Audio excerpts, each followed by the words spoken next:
This story intertwines with a place bathed in moonlight filtering through the bars. In a gloomy cell, where the stale air mixed with a penetrating subterranean cold. In that place, a terrifying man was biting his victim's neck, sinking his sharp teeth into the skin. The young woman in his hands tried to resist, but he kept biting the hands she defended herself with. And this awkward situation was the result of the events of the first day of the young Lenati's 20th birthday. A little before this event, she was strolling in the garden and heard Emjul calling her. He ran towards her panting, and immediately informed her that he had been looking for her for a long time. The young woman was surprised that he was looking for her and not Estelle, but Emjul declared that he didn't have to look only for her.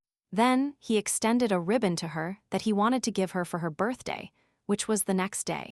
Emjul also bought a similar ribbon for Estelle, but in reality, the gift was just a cover. This shy boy is the son of a farmer, a very kind and charming young man, and it infuriated Lenatis that he was trying to flirt with her sister, whom she loved deeply and had no intention of giving up. The boy did not understand that reaction. She was not a simple object, but a person. Then, Emil noticed a sack in Lenati's hands, and she explained that she was taking it to her Aunt Lancet. At that moment, he kindly offered to carry it himself, so she could go enjoy lunch with Estella. He didn't have to insist much. Lenatis threw the sack at him, which turned out to be heavy and almost knocked him over. The girl only asked him to deliver it safe and sound, after which she said goodbye. Doing so, she flirted a little with him and gave him her wonderful smile. Lenatis was a normal girl, only very strong, and she lived in a quiet little village. Her mother died when she was very young and a grumpy father raised her, but she had a good life. Very kind people lived in her village, although not very rich, but everyone had enough food to live well. Moreover, Lenatis had the most beautiful and kind older sister, whose name was Estella. She was always digging in the dirt, but she liked it very much even now when Lenatis approached her. Estella practically replaced her younger sister's mother and raised her, giving her the best education. As a child, she started working in the fields and also got food in the mountains. And in the forest, Lenatis was always grateful to her sister for raising her and now brought her an apple, offering to eat it together after lunch. Estella was the most valuable person to her sister. That's why she didn't want to give her up to Emil. Tomorrow she will be an adult and will be able to perform various jobs and help her sister support the family. Lenatis only had a couple of minutes left until her 20th birthday, before the chimes struck exactly midnight. And as soon as the tolling of the hour was heard, the young woman suddenly felt very strange. Again, the scene in that gloomy cell, the heroine suffering abuse, returned to her mind. She had been through this countless times already. She knew the next step perfectly. A man of unsettling beauty was infatuated with her. He saw her as a sorceress that Estella. And right at the climax, Lenatis heard her sister call her, full of anguish. Estella felt that something was happening to her, and worry completely invaded her. Her little sister confessed to a headache, but the truth was that she had remembered something.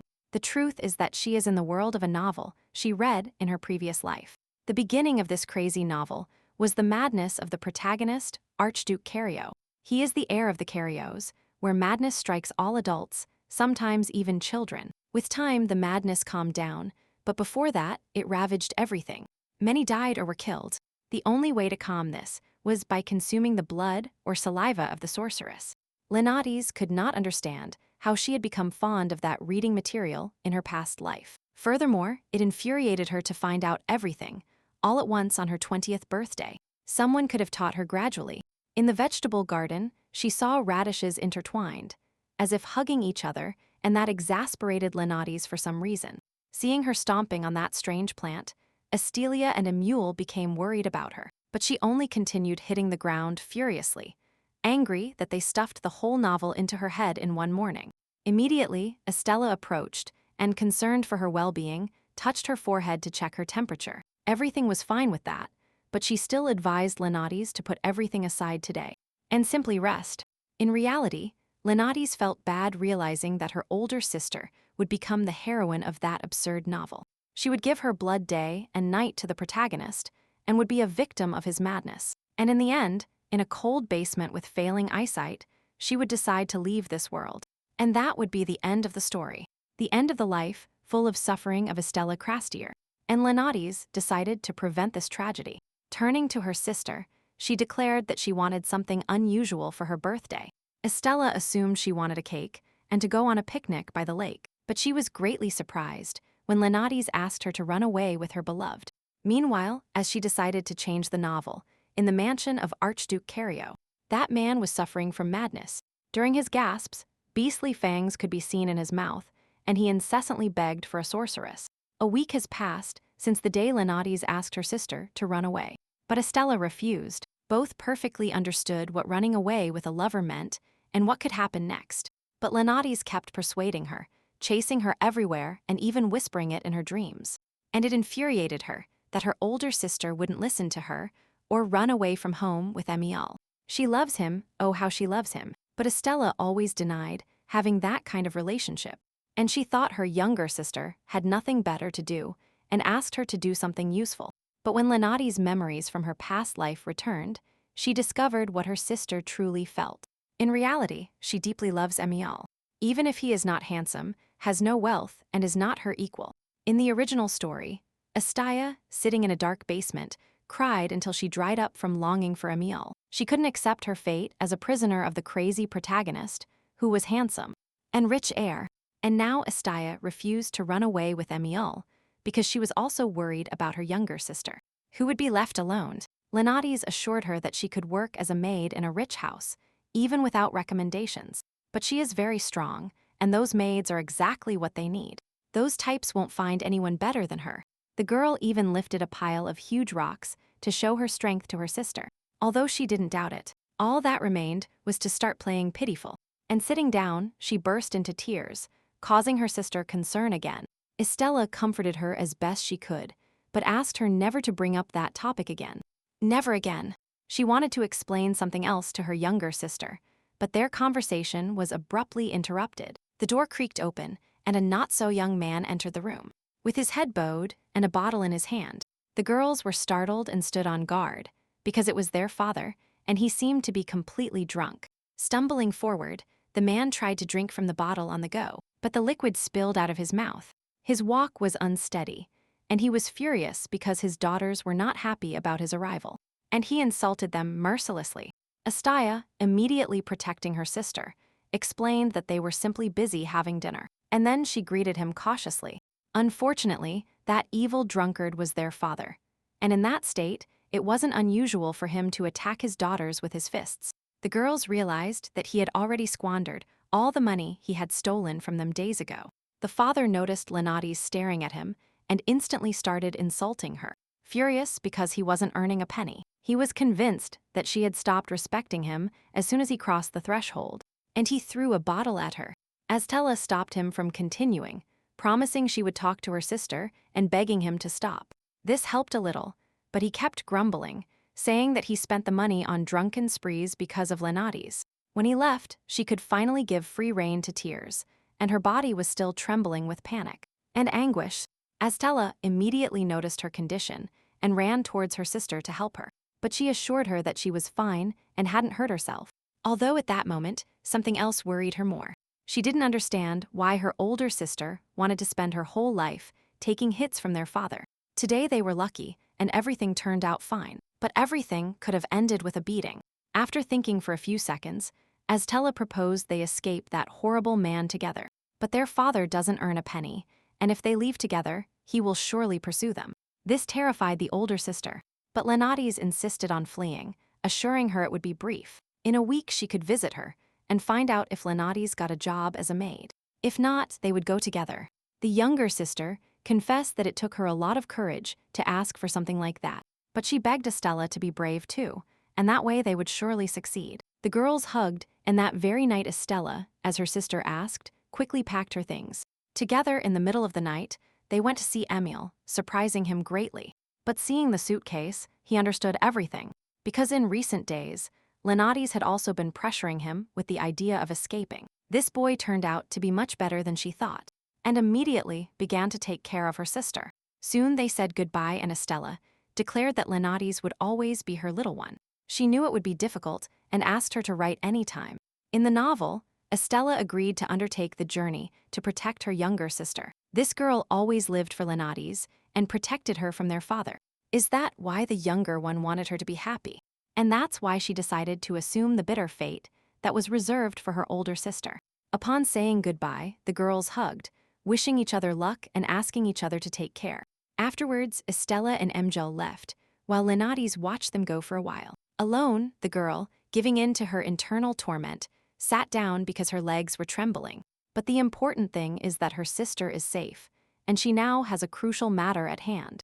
Lenates was determined to put her father behind bars so that he would pay for his sins. In reality, the father didn't hate Estella that much. She suffered only for being constantly close to Lenates. It was the younger daughter whom the father truly hated, because she looked exactly like her mother. Mom died almost instantly after giving birth to her second daughter, and unlike her sister, Lenates doesn't even remember her face. But now that had nothing to do with her. Upon returning home, Lenates managed to lock her father in his own room, which obviously infuriated him. Before that, she slept soundly all night, and upon waking he became furious, not understanding why the door wouldn't open. According to the plot, precisely that day, someone was supposed to come and knock on the old door of their house. And when Lenates went to open the door, just as she expected, there was a young man with a monocle. This boy, the Duke's assistant, was looking for a pink-haired girl and couldn't believe she was in that place. Lenates already knew the reason for his visit and even noticed how he started staring at her. It turns out that in this world, pink hair is an incredible rarity. Although the girl, without memories of the novel, sensed its rarity, this hair possesses a magical charm power. Then, the young man who appeared introduced himself as Ordi Ekal and revealed that he works for the Duke.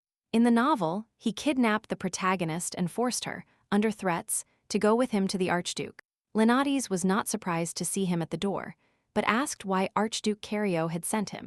The boy asked to speak for a moment and proposed she go with him. At that moment, the shouts of her father were heard, cursing and insulting his daughters, declaring that they would pay for their audacity. The girl even felt uncomfortable. She would have loved it if her father had been sleeping at that moment. She explained to the guests that it was just her father and that he shouldn't pay attention to him. But Ordi sensed that the loud man was locked up, whose yelling greatly disturbed Lenates. However, she confessed to the guests that her father gets a little crazy when he drinks. But it seemed Ordi didn't care about that at all, as he had another objective, and he directly explained to the girl that she must follow him to the Archduke's mansion. It was exactly what Lenates needed, and now she could pretend to be surprised. And after delaying a bit, as if reflecting, the girl agreed. Now she will go to Archduke Cario's mansion, without even wasting time on preparations. Upon arrival, she asked Ordi to wait, as she remembered something and needed to clarify things. In the novel, Estella's first encounter with the protagonist took place in a tiny room, but the place they took her to looked like a real underground prison. Moreover, 2 guards armed with spears did not leave them for a second. Ordi ignored the girl's plea and only reminded her that she had one mission. Now Lenates was confused, but she understood Estelle's fear when arriving there without knowing anything. The dungeon was only mentioned in the second half of the novel, although it could be a normal room. Trying to calm down, the girl suddenly had an idea, but she was pushed against the cell wall. Obviously, the girl was indignant, but Ordi only reiterated his single and crucial task. She must calm down a person who is confined in this very dungeon. Then, the assistant and the guards left and locked the door, leaving her completely alone. Lenates immediately began to bang on the door, demanding time to prepare for the encounter. But no one answered, and then she heard the soft creak of another door behind her. Lenates could end up in this place instead of her sister for one reason only, because she is not her sister. Estella and she only resemble each other in hair color. In every other way, they are polar opposites. They have different eyes and personalities. Besides, Lenates is a fighter, and the Duke surely won't like her. And that means he won't fall in love or become obsessed with her, and a grim end awaits her. Tastes don't change that easily. She likes muscular types who can split a log with one blow. But unfortunately, all the boys in the village were weaker than her.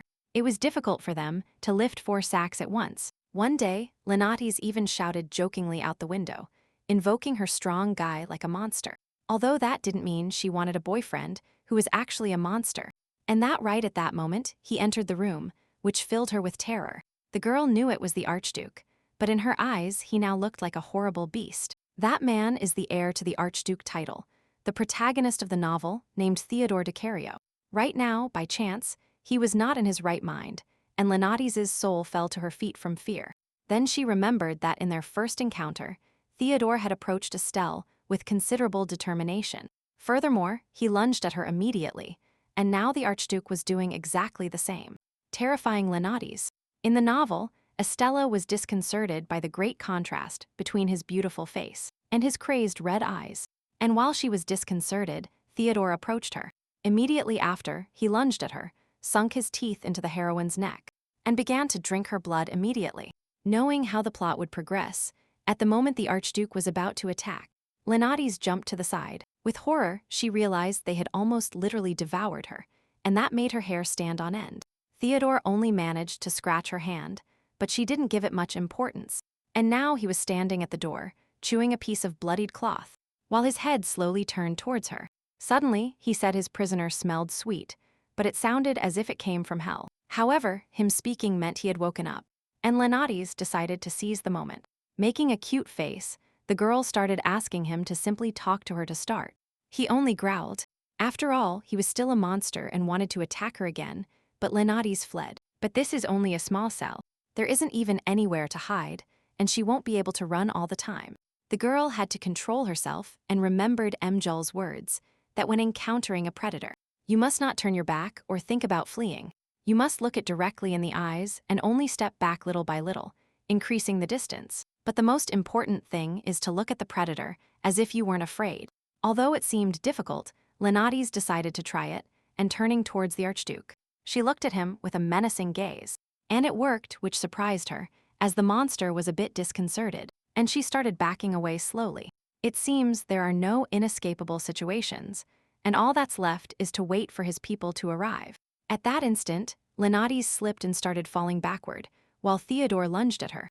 The girl's whole body trembled again from fear, realizing that Emil's advice hadn't worked. At that moment, several drops of her blood fell onto the cold stone floor, but Leonardes managed to put her hands forward, and with one she managed to grab Theodore's hand, and her other hand got in the way of his jaw, and he sunk his fangs into it. The girl was terrified. She could hear him avidly swallowing her blood, and those gulps echoed on the cold walls. Leonardes only managed to say a mental goodbye to her sister, assuming she would die in such a stupid way. But then she felt the Archduke's bite begin to weaken. The girl was surprised and didn't understand why he had suddenly calmed down. After all, Theodore is the protagonist, who suffers from madness and acts like a monster. In the novel, he tormented the heroine to quench his thirst. That was his only interest. But now, with Leonardes so close, he could see the wounds around her mouth. He noticed broken nails on her hands. She clearly scratched the walls, fighting her madness. Now Leonardes felt that this man suffered alone, and suddenly remembered her childhood. Her father used to lock her in a dark storage room, and she would beg for forgiveness and to be let out. It was dark and scary. Tears kept springing from the girl, and she called for her sister all the time. She remembered this because Theodore, whom she saw in front of her, was not like the one in the novel. Like her in the past, he was locked in a dark place, completely alone. He was an orphaned boy, and Leonardes decided to try to show him a little affection. While he kept sucking blood from her hand, she hugged him by the neck and asked him to calm down, assuring him it didn't hurt her. At that moment, she didn't understand why she acted like that, and even thought Theodore had hypnotized her with his gaze. But they stayed like that for a moment, until Leonardes realized that he had simply become motionless. She thought he had fallen asleep or fainted and tried to call him to react, but the boy just slumped softly to the floor, as if the beast inside him had calmed down with her blood. However, in the novel, he tormented Estella until dawn, until she herself passed out. And now he had calmed down and fallen asleep, after barely tasting her blood. Leonardes noticed several more differences. She even supposed that she might have confused genders. Right at that moment, a pink bubble appeared in the cell. The girl didn't see it immediately, because she was engrossed in admiring the Archduke's handsome face. But when that thing spoke to her, Leonardes's hair stood on end from fright, as if she had seen a ghost. It was a character that definitely did not belong in that genre. In the novel Dalcario, there was no mention of magical creatures or monsters, and the Cario family suffered from madness generation after generation, and when it happened, the eyes would turn red. That's why it might seem that magic and curses existed in this world, but the book said nothing about it. But now, in front of Leonardes, a strange pink thing with eyes and a mouth appeared. And then the girl understood that it was a slime, but by the thing's reaction. She didn't like that name. It explained that it belonged to the highest species of magical beings, and that nickname irritated her greatly. Stunned, Lenati's perfectly remembered the description of that creature from her past life. And it was a slime. But still, she decided to ask the thing, what should she call it so it wouldn't get angry? Bulba smiled and introduced itself as S-Gene, but that information was not enough for the girl. She insisted, asking what kind of magical beings Eskin belonged to. She apologized for the sudden interrogation, explaining that she was human and named Lenati's Gracia.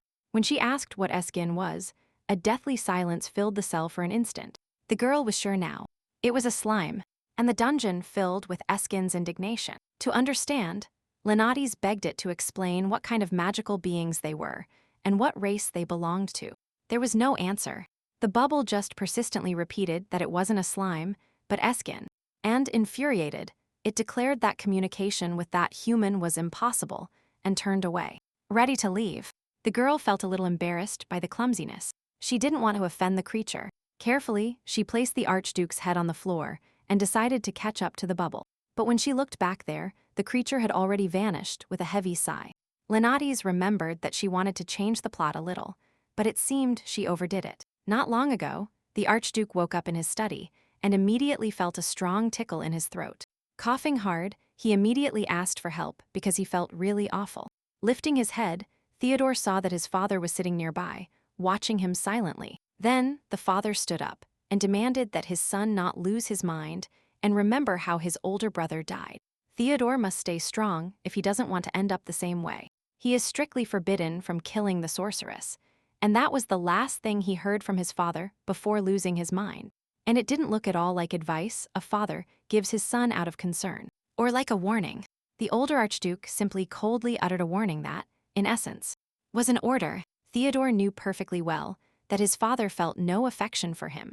He never heard a kind word from his mouth, but naively hoped that this time would be different, although this was just a side effect of his confusion from the sudden fangs and the pain from the long claws. They were family, and his father had already gone through that, but he didn't even warn him that the pain would soon cease. Theodore longed to hear those words at that instant, although it was absurd to expect something like that. The Duke thought dying would be better, and now, asleep, he heard a girl's voice. She said she didn't feel pain, and for some strange reason it calmed him down. Theodore woke up in his room, although it took him a while to understand where he was. Furthermore, he felt that the pain had disappeared. At that moment, an anxious attendant approached him. He immediately started asking how he felt, and Theodore noticed that his fangs had disappeared, and his hands obeyed. Theodore sensed that the culprit was that sorceress and immediately asked about her. With some guilt, Ordi explained that they simply left her in the cell, not knowing what to do with her. Suddenly, the Archduke unexpectedly jumped out of bed and ran towards the door, frightening his attendant. He feared he had drunk too much blood, as his madness had reached its peak at that moment. For some reason, he greatly feared having seriously injured her, and upon suddenly opening the cell door, he saw that the pink-haired girl was with her back to him. Theodore was a little disconcerted, and Lenatis explained that she was waiting for him to ask him why he tortured her like that. They brought her here, promising her a place to sleep and food, but she's like a dog in a cage. It is very uncomfortable to sleep on the stone floor, and the air that smells like mold is simply unbreathable. Then she started shouting even louder, that even a prisoner is obliged to be given food at least twice a day. At that instant, the Duke was stunned. He thought the girl had hit her head. Fury overcame Lenatis. It infuriated her that someone forced another person to starve. In the morning, they snatched Lord Theodore away and left her in this icy basement. And if she starved to death here, she wouldn't be able to keep helping. How horrible. In a fit of anger, and with the dim light, the girl couldn't distinguish who was approaching. And when he implied that she was not satisfied, his voice sounded like that of a heartthrob. After calming down a bit, she looked closer and saw that Duke Theodore himself was in front of her. She was expecting his attendant, but the young master appeared in person. Why? Besides, he looks better. Her eyes regained their color, and apparently, he finally regained consciousness. While examining him, Duke Theodore asked why she had suddenly gone quiet. But then he himself understood that she was probably seeing a monster like him for the first time. To think that last night, he seemed like a lost child to her, like a fragile ember in a dark forest. So fragile that Lenatis, without realizing it, tried to protect him. Now he has the look of a rebellious teenager. And if you treat him badly, everything will go very wrong. Theodore thought the girl was silent out of fear, but those thoughts could turn him into a villain. She didn't want him to take that dark path, and told him that last night, he looked like a little bunny. The Archduke didn't understand what his prisoner meant, but she herself realized her mistake. In romance novels, protagonists are usually like predators. So, Leontes apologized to Lord Theodore and retracted what she said about the rabbit. It's just that rabbits also have red eyes, but they aren't scary. On the contrary, they are very cute. So the Lord also seemed adorable to her, but Theodore found it strange to hear that. The girl got completely tangled up in her words. The Archduke is not just adorable, he is a sweetheart. Moreover, as soon as he got better, the protagonist of a novel immediately appeared. Now he looks at her with a predatory gaze, and his hoarse voice makes him even more attractive. But Leontes was glad that Theodore was not her type, because she likes big dogs that wag their tails. While she thought they didn't match, the Duke asked her to explain what she had done to him that night. However, Leontes asked him the same question, pointing to the wound on her hand, from which he drank blood. Theodore heard that she had no other injuries and was surprised, and she understood that he remembered nothing because he was out of his mind. Although perhaps he should know how the girl is perfectly fine, this was not good, because if he started suspecting her, he would stop trusting. He might go look for another pink-haired girl, specifically one named Estella Gracia. And Leontes tried so hard to convince her sister to run away, so she could live a better life away from here. And she started recalling how the protagonist behaved in the novel, after the protagonist drank her blood. Remembering that she used to faint, Leontes pretended to feel unwell, as if her head was spinning. At the same time, she claimed that the Duke had drunk too much blood last night, and that had weakened her greatly. Now was the time to faint, but the girl didn't quite understand how to do it correctly. Probably just falling down was enough, and immediately she found herself on the floor with a crash. When falling, she hurt her ankle, but she had to endure and make no noise, even though it hurt a lot. She shouldn't reveal she was faking, and meanwhile Theodore was standing silently. He probably believed it. Then, Leontes heard his order for the servants to take the prisoner to the room. The girl celebrated her acting talent. What a shame to have to stay in this basement. Peeking through the crack between her eyelashes, Leontes examined the footwear and pretended to wake up. The Archduke was crouching in front of her, begging her to wake up, and she said she felt like walking. And immediately after, she ran out of the cell, although no one knows what spurred her on at that instant. Meanwhile, Theodore didn't understand how she had recovered so quickly, to the point of being able to run. It was impossible after a night in the basement with a monster like him, but he didn't think she was faking. Then he remembered that, when he was still unconscious, he had told her that she should get up if she was conscious. And he understood that this girl definitely didn't know how to fake it, but that even seemed amusing to him.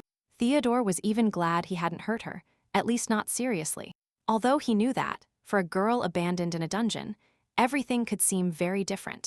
Leontes wasn't planning to escape the mansion, nor would they let her, but she got a room of her own. The bed was so soft that she almost forgot having spent the night in the dungeon. She left there with Theodore, and Ordi took her to the guest room where she would now live. The size of the room was such that it exceeded the area of her entire native home. With so much luxury, Leontes even forgot to complain. Everything was made of expensive materials. Besides, they fed her and healed her hand. Shortly after, they gave her a beautiful dress, although it was the maid's uniform. Ordi entrusted her with the duties of the young Duke's maid. She also had to serve him tea, although her main job was to calm his fits of madness. And she would have to agree to wear the uniform constantly, because the master's condition was a secret. But the girl loved the dress, which surprised Ordi a little.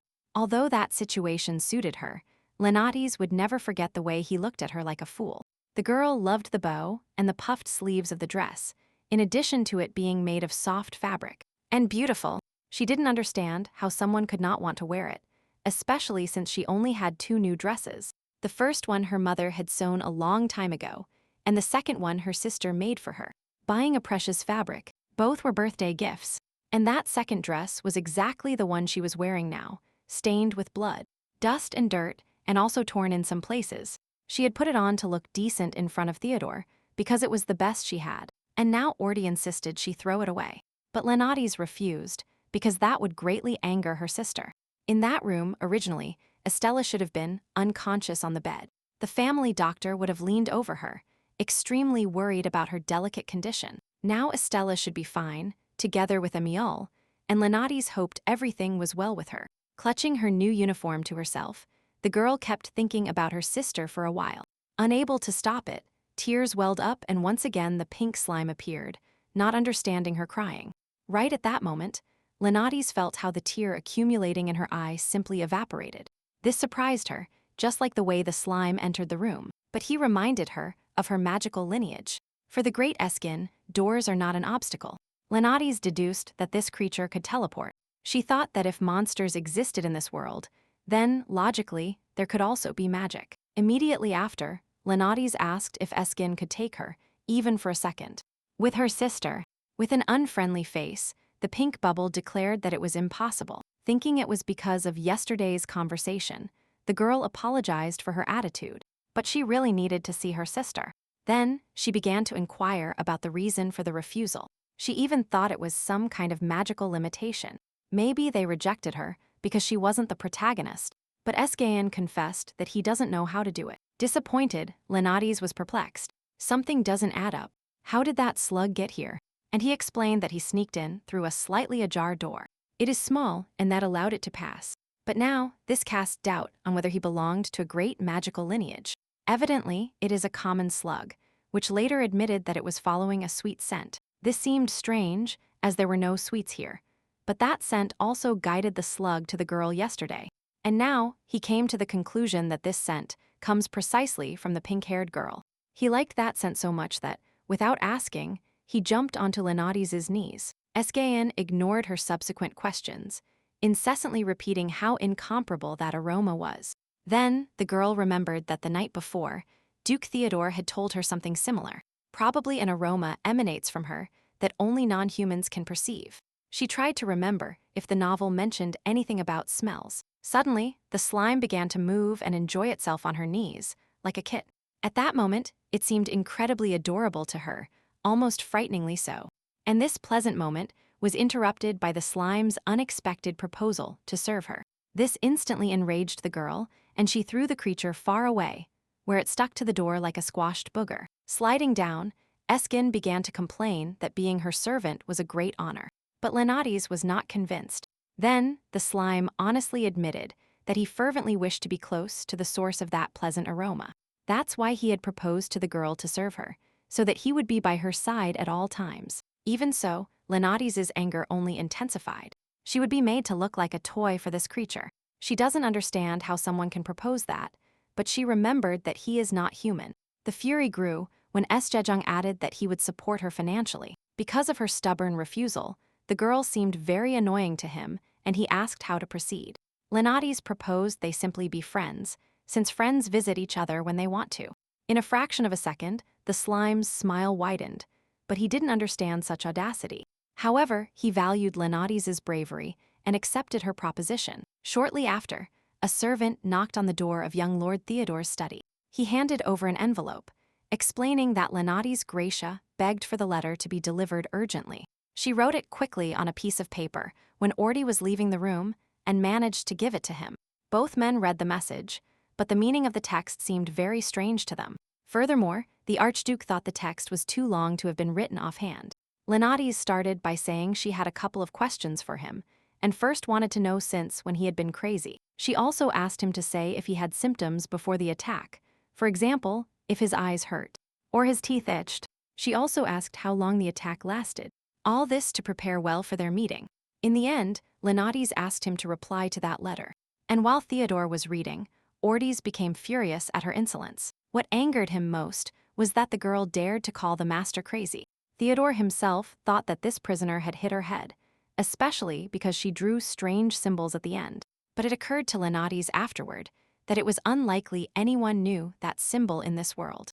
The slime just mocked her stupidity, but now he was more worried that her hand hurt at the bite site. Perhaps the analgesic had stopped working, although Lenates could simply still have adrenaline. They sank their fangs into her arm to drink her blood. To endure that is already a miracle. Suddenly, Lenates noticed that the slime cared about her, which took her by surprise. He even made a sad face. The girl tried to calm him down, assuring him that nothing hurt. She remembered that it hurt more when her father threw a stool at her, and it broke when she covered herself with her arm. That really hurt, but she endured it, so this bite was nothing more than a trifle. Eskin, meanwhile, jumped back onto her lap, thinking she was faking, and tried to caress her hand. Lenates wanted to push him away, but then she even liked how he stretched like a soft stress ball. He kneaded and stretched it for a while. That helped her calm down, and she even felt the pain subside. Still, she worried that if Theodore had another attack, she would have to offer him the other hand. She didn't want to feel pain forever, and to avoid it, she needed to find another solution. Suddenly, a brilliant idea struck her. Prepare blood in advance and store it in bags, as if it were from donors. But that technology is unlikely to exist here. It's a fantasy world with monsters, but without modern medicine. She must devise another way. And Lenates submerged herself back into the memories of the novel. There, in the second half, the protagonist began to share fluids in a different way. And instead of pain, she gradually began to feel pleasure. That other way was that the heroine became Archduke Cario's doll. That didn't work for Lenates. Theodore wasn't her type, and surely a tall, muscular husband awaited her in the future. She needs to find another fluid that is easy to share. And Lenates decided to experiment with the slime, suggesting he drink someone's tears. With disgust and indignation in his voice, Eskin declared that he would kill whoever forced him to do such a thing. Lenates' next suggestion was to drink some sweat. But if they force the slime to drink that, will he kill that bastard twice? Then the girl understood that no one would like it. And at that moment, Escalin understood that this lady wanted to intoxicate him with her tears and sweat. But Lenates seemed not to hear his indignation and continued thinking about the option. Meanwhile, she chose between sweat and tears, since for the tears, the slime promised to kill only once. The slime got very bored from being ignored by his interlocutor and decided to leave. And Lenates remembered her sister, whose separation in recent times had been the saddest event. The girl's thoughts were interrupted by the creak of the door and approaching footsteps.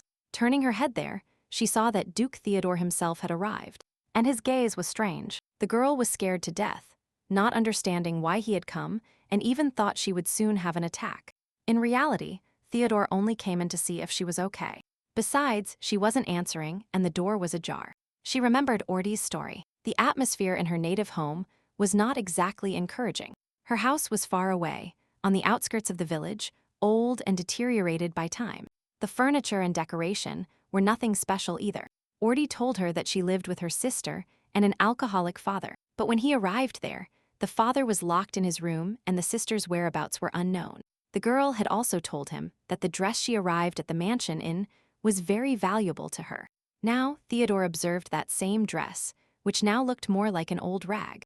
And worn out, he didn't understand why she cherished that dress so much, until he realized that he himself might have broken it the night before. Now he noticed the prisoner's slightly swollen face and supposed she had been crying, and he was intrigued to know why. Deep down, Lenates was preparing a potion for him to drink later, but she couldn't admit it to him at that moment. And she only declared that she thought of her family and became very sad, although that was true. Remembering that her father is a drunk, Theodore understood it wasn't because of him, so she was crying for her sister. It seems they were very close, and he understood that the dress the prisoner cherishes was a gift from her sister.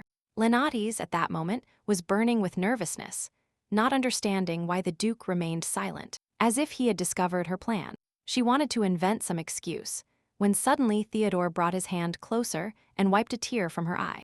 Leaning in slightly, he confessed that he was worried about her condition. The girl froze in surprise. Now everything in her head was complete chaos. It seemed to her that that instant, when he touched her face, stretched for an eternity. At the same time, she feared that the Archduke had noticed her plan to use his tears against him. But if it's not about that, then she doesn't understand why he cares, although protagonists have always been insightful. Now Lenates didn't know what to do. She even thought about apologizing, although Theodore's suspicions were not yet confirmed. The easiest solution now was to play dumb and simply ask what he was doing there. Then, she remembered the letter she sent through Ordy, and she was interested in knowing if the Duke had received it. Theodore admitted that he received it, but upon doing so, some questions arose regarding it. He pulled a sheet from his pocket, and fear once again gripped the young woman, fearing she had written something unforgivable. But then, the Archduke pointed to some scribbles and strange symbols, asking what they were. And Lenates explained that they were smiley faces. The girl even showed what they looked like on her face, closing her eyes, but Theodore still looked a little perplexed. At that moment, Lenades saw for the first time in her life the face of a person who understood absolutely nothing. Still, she was glad that in this way they had changed the subject and completely forgot about the tears. Afterward, Theodore took out a bag of money from his pocket, which should be enough for a new dress. Let's say it's compensation for the damage to the outfit Lenades is wearing. The Duke openly admitted knowing how valuable that dress is to her. That's why he gave her more than enough money. Judging by the bag, it contained about 2 million lunas, and the girl affirmed that the dress wasn't worth that much. This money is not only enough for a better dress, but for about 20 very luxurious court dresses. Furthermore, this sum is double her salary, and her family could live off it for 2 months. Lenades could not accept so much money, thinking it could be a trap, and said it was too much. But Theodore only declared that money cannot measure what is valuable to the heart. His words sounded sincere, and Lenades, with gratitude, declared that she would accept this compensation. At the same time, she thought of putting it in a piggy bank to later live happily with her sister. And the Archduke, after such a gift, expected that his prisoner would no longer be sad to tears. The girl was truly happy to receive such an enormous sum and thanked the Lord once more. Theodore even liked that this beauty was now smiling, although just before she was crying. Now she seemed like an enigma from whom one doesn't know what to expect, and he still remembers how she called him cute bunny. After the Archduke gave her 2 million lunas, the girl began training 2 hours a day to work on deck. The rest of the time, Lenades devoted herself to what is called self-care. In other words, she simply rested. She spent her days eating and sleeping, which anyone would consider the job of their dreams. Lenades could live like this her whole life. She even started to feel a little embarrassed in front of her sister. And once again, before sleeping, thinking of Estelle, Lenades calculated that exactly 10 days had passed. Theodore still hadn't called her to drink blood, and that calm was beginning to make her nervous. The silence in the room was interrupted by a whisper, and turning, Lenades saw that Esgyan had come to her again. For some reason, the slime's little face seemed displeased, although the girl hadn't said anything yet. But it was clear to Esgyan that she was worried again about that male, whom the slime spied on by mistake. Lenades knew that Theodore was sleeping, but she instantly became indignant because the slime called him male. At first, she thought Esgyan could be female, but that probably wasn't what was actually happening. Then she explained that people are not called male or female, and that he should call the Lord at least man. The pink mass nodded, and then proudly declared that he was also a male slime. When it turned out that Esgyan was male, Lenades became sad and even felt a little uncomfortable. But that wasn't what worried her the most, and she simply went to bed, allowing the slime to stay in bed. The next morning at the mansion turned out to be quite lively. A young maid entered Lenades' room and began calling her softly from the door, trying to wake her up. Lenades herself, half asleep, was muttering, calling for her sister when she heard a girl's voice asking her to wake up.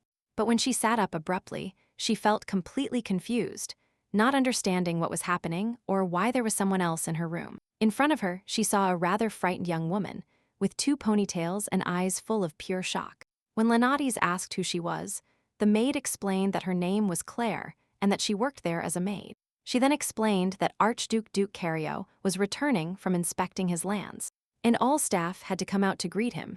Claire was referring to Theodore's father, the current head of the family, and a very famous man throughout the country. Furthermore, he possesses power almost equal to the emperor's, but is even better known for his relentless cruelty. Families who dared to confront him were annihilated, the men sold as slaves, and the women to brothels.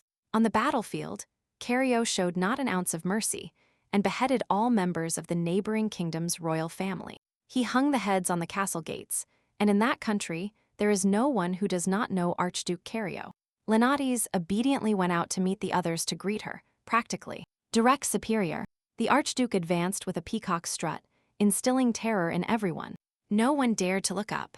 Suddenly, he stopped and examined her with such a terrifying look that a chill ran down her spine. His gaze was piercing, right to the bones, but he understood that she was the sorceress herself. Lenades didn't know where to hide. She hadn't done anything wrong, but he looked at her like she was refuse. Although today she had overslept and Claire had to run to wake her, even Orty got angry about it. But she got ready at lightning speed and managed to arrive before the Archduke made his appearance. Now she felt that this man was going to punish her for something, when in reality she was helping his son. Suddenly, Cario simply turned around, causing a slight breeze. But Lenates was now even more terrified. She heard him call her the sorceress. His voice was not loud, but it inspired absolute dread. A chill ran down the young woman's body, but she did not dare utter a word. Lenates only watched him walk away, when Claire instantly advised her to lower her head, that the girl was late and dared to look at the master. It boded a good reprimand from Master Orty. He, in fact, was looking at Lenates from afar with considerable anger. But at that moment, she was concerned about something else entirely. The Archduke only said one phrase, but in such a dismissive tone, looking at her as if she were a useful tool. The young woman still felt trembling in her body, but now also with rage. She did not want to meet that man again. Later, Lenates began instructing Theodore's nanny, named Rita, and asked her to remember everything she did. Furthermore, it was time for the young maid to serve tea herself, as she had been learning every day.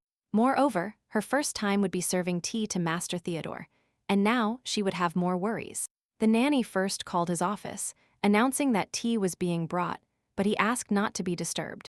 After saying he didn't want tea, Lenates thought she could have fun again, but suddenly noticed that the young Archduke's voice sounded subdued. Rita, the nanny, realized the master wasn't up for tea and suggested she come back tomorrow. The maids left, but the girl couldn't get the young master out of her head. To calm her curiosity, she asked the nanny if she knew the reason, but she thought Theodore had turned into a demon again, and then they would be lost. Suddenly, Rita decided to tell the newcomer, since she would be working there, and explained that the young master's mood changed due to the Archduke's return. Theodore and his father don't get along, so when Cario returns, his mood plummets. That relations between rich people can be bad sounds strange, but it is normal. Lenates' relationship with her father wasn't the best either. Upon hearing this, Rita stopped, as if she wished to hear the whole previous story. So the girl confessed that she had an older sister, thanks to whom she was happy. Then she asked if the young master had any other relatives, but the nanny reacted strangely. Rita was silent for a moment, and Lenates immediately remembered something from the novel. Master Theodore's biological mother hated him and did not recognize him as her son. She constantly threw him out and even wished for his death, considering him a monster. But in the novel, the Archduke's wife was only mentioned in passing, and nothing more was said apart from that episode. Although it was logical, considering Theodore's relationship with her was very bad. The nanny also told this to Lenates, and begged her not to talk to the young master about his parents under any circumstances. Rita also felt a bit of pity for Theodore, having to live in that family, and Lenates remembered that her father was also a despot, but thanks to her sister, she endured everything. But Master Theodore has no relative he can rely on. How terrible. It was strange to know that he was cruel and cold, that he tormented the heroine, and at the same time, a deeply wounded man. Even stranger for Lenates was that she was starting to care about him so much. What a turn! At that moment, the young master suddenly felt a craving for an uplifting tea. Lenates, taking advantage of being free from work, headed to her secret hiding spot in the garden. Eskin had recommended it to her, and there she could take a quiet nap, after enjoying having time for it. In this spot, in the shade of a broad-leaved tree on soft grass, it was pleasant to sleep at any time. Normally no one comes here, and it is an excellent place to hide from the scorching sun. Lenates was sure that in such a place, even she would have sweet dreams. The young woman started to doze off when she heard someone counting. She almost had a heart attack from the fright. Calming down a little, she looked through the bushes to see who dared to interrupt her rest. Pushing aside some branches, the girl saw a muscular man training with a sword, and counting at the same time. During his training, the man turned slightly, and Lenates was able to clearly distinguish his face. She recognized him instantly and froze in shock, not understanding what that subject was doing there. The guy continued with his exercises, as if nothing was wrong, but Lenates also did not move from her hiding place. When their gazes met, that man looked at her as if he was going to kill her and throw her into a dungeon. It was none other than the knight in Strud glasses, the one who carried Theodore. But why was he training alone? Lenates did not understand why he had shown such hostility from the moment they met. But now she had no valid reason to object, so she decided to simply return. Although her legs wouldn't move, and her eyes were fixed again on his amazing muscles. and irresistible. Lenates had never seen muscles like that, not even in the village, and she liked them very much if the guy were 5 centimeters taller. In the dungeon, she was disoriented, and it was too dark to distinguish anything clearly. Now his face seemed very attractive to her. She was impressed by his red hair and blue eyes. Suddenly, Lenates realized that she was thinking too much about him again. So much so that she didn't even notice when the knight finished his training and began to approach her. Pushing aside the branches she had hidden behind again, he asked what the sorceress was doing there alone. When Lenates looked at his face again, she unconsciously pronounced his name out loud. The knight stared at her even more intently, not understanding how she could know his name. Instruth Glasses is the hero of that novel, with distinctive features like red hair and blue eyes.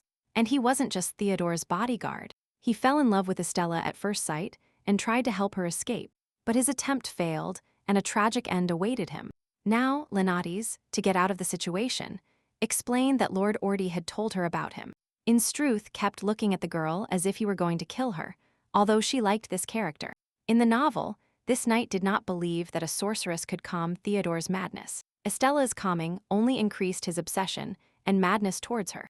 And watching how Theodore became crazier, Instrud did not believe in the sorceress's magical fluids. If he had such thoughts even about Estella, whom he fell in love with, what then about Lenates? And now she remembered again how she suffered in the dungeon, which made her angry again. And this guy surely won't help her. He is not in love with her like he was with Estella in the novel. Now he wanted to know why she was hiding. And she explained that she had some free time and decided to take a nap. Suddenly, Instruth declares that he already knows everything and adds that he is not interested in girls like her. He thought she felt something for him. After all, he is handsome. But Lenates hurried to deny it. She knew she wasn't interested in him. She stated her position regarding him and asked him to listen to her. Then she proudly declared that, for her to like him, he needed to be 10 centimeters taller. And also, he needed 20 more kilos of muscle to fit her tastes. And that is the minimum requirement for Lenates to pay him any attention. Her words suddenly struck the knight's ego. He couldn't understand how someone could dislike him. The girl, after saying everything, prepared to leave, but Instruth asked her to wait. He reached his hand out to her and even shouted to stop her. And right there, Lenates turned around, terrified. For an instant, she thought she saw her monstrous father, ready to skin her alive. She immediately crouched down, trembling with fear, and began to beg his pardon. The knight instantly withdrew his hand, as if he had been burned. He didn't understand her reaction, since he hadn't done anything to her. He wanted to clear up the situation, but Lenates was struggling at that moment against a choking fit from the fright. Recovering a little, the girl explained that she got scared because like this, time and time again. Her father used to beat her. Then she asked why Instruth had called her, but he didn't answer immediately. He seemed to think about what to say, like a schoolboy facing a beauty, and then blurted out that she had a little leaf in her hair. Lenates thought it was just an excuse, but she touched her hair to check. Then the knight suddenly grabbed her by the shoulders, but now she felt no fear, but bewilderment. Instrud asked her to stay, and then let her go. Did he not need her anymore? Although in reality, he planned to ask her if there were cures for Master Theodore. When Glasses heard about the damned bloodline of the ossuary, he dismissed it as nonsense. But seeing the changes in Lord Theodore, he understood that it was no exaggeration. And now, before Lenates left, Instrud wanted to know if she had really managed to calm the master. The girl pretended not to understand his question, but immediately indicated that he should be quiet, which left him somewhat perplexed. She explained that they would have to see each other often, since he was Lord Theodore's bodyguard, and he didn't like her calling him sorceress. Then she introduced herself as Lenates Gracia and asked him to call her by her name. Out of courtesy, the knight also told her his full name, although the girl already knew it. Even so, they shook hands, but Instrud doubted that such a small girl could save Lord Theodore. Shortly after, Lenates had to bring tea to the young master again. She was very nervous and didn't know what to do. She couldn't believe that was the only solution. Her anxiety was so great that tears returned to her eyes, then running down her cheeks. After serving tea a couple of times under Rita's supervision, Lenates finally got permission to serve it alone. And on the way, she decided to spit in his cup. It was her chance to give him a drink of her bodily fluids. Furthermore, in the novel, Theodore and Estella kissed many times, so saliva should work. But for some reason, Lenates felt guilty at that moment. On second thought, The young woman believed that Theodore would be better off if she prevented him from turning into a monster. Opening the lid of the teapot, she gathered saliva in her mouth again, believing she would thus help the master. Just at that moment, she heard his voice behind her, asking what she was planning to do. From the fright, Lenades almost choked on her own saliva, and her heart skipped a beat. Nevertheless, she explained that it was tea time and that she had brought him a cup. Upon entering his room, the young woman began preparing the tea for him, just as she had been taught.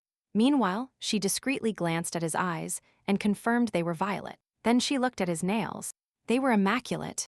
Nothing indicated that he was turning into a monster.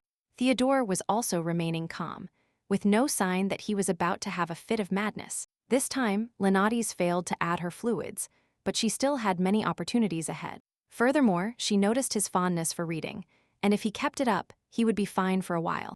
From the book he was holding, the girl understood it was an anthology of poems. She never understood poetry, nor what people saw in it to like it. For a moment, Lenades didn't see Theodore reading or turning pages, but when she looked up, she saw him staring at her, and she didn't know how long he had been like that. Suddenly, the Archduke asked if she liked books, as he noticed she was looking at them.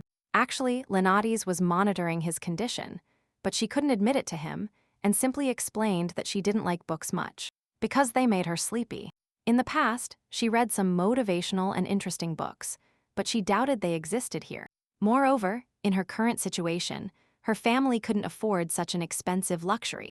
Theodore found books interesting and didn't understand how they could make one sleepy. Then he became curious to know what she liked, never taking his eyes off her, which amazed Lenades, since she never looked Aunt Rita in the eye. And now he converses a lot and insists on answers with almost obsessive insistence. She thought he was asking about her hobbies, like horseback riding, because he only loves his sister. And suddenly, she declared that she loved eating delicious things. That's why she liked living there so much, because there was so much tasty food. She tasted a steak there for the first time, and recently discovered that they also make them from lamb. And fish. Lenades didn't know that grilled fish could be as delicious as steak. Theodore found it hard to understand how eating could be a hobby, and she knew that too. But the Archduke smiled, determined to continue with the topic his sorceress had started, and he admitted that there was a reason why many called him a gourmet. Pointing to a chair, he invited her to sit down and asked her which dish she liked the most. Lenades was a little puzzled, but she sat down on the plush seat and searched her memory. Recently, she had seen for the first time something called pudding, a dessert they prepared in the kitchen. Unfortunately, she couldn't try it because it wasn't her turn. What an injustice. Pudding is expensive, and they don't make much, and what's left over is given first to high-ranking staff. Theodore understood that the senior servants had eaten it all, so Lenades was left with nothing. She went on to say that yesterday she had tried a bit of a chicken dish and loved it. At that moment, Theodore corrected her. It wasn't actually chicken, but pheasant. He had eaten it too. Lenades' face changed with surprise. She realized that there were so many different dishes. But what surprised her the most was that talking to that man no longer scared her at all. On the contrary, she felt blissful and wondered if Theodore felt the same way. Several hours passed since the chat, and deep night covered the entire estate.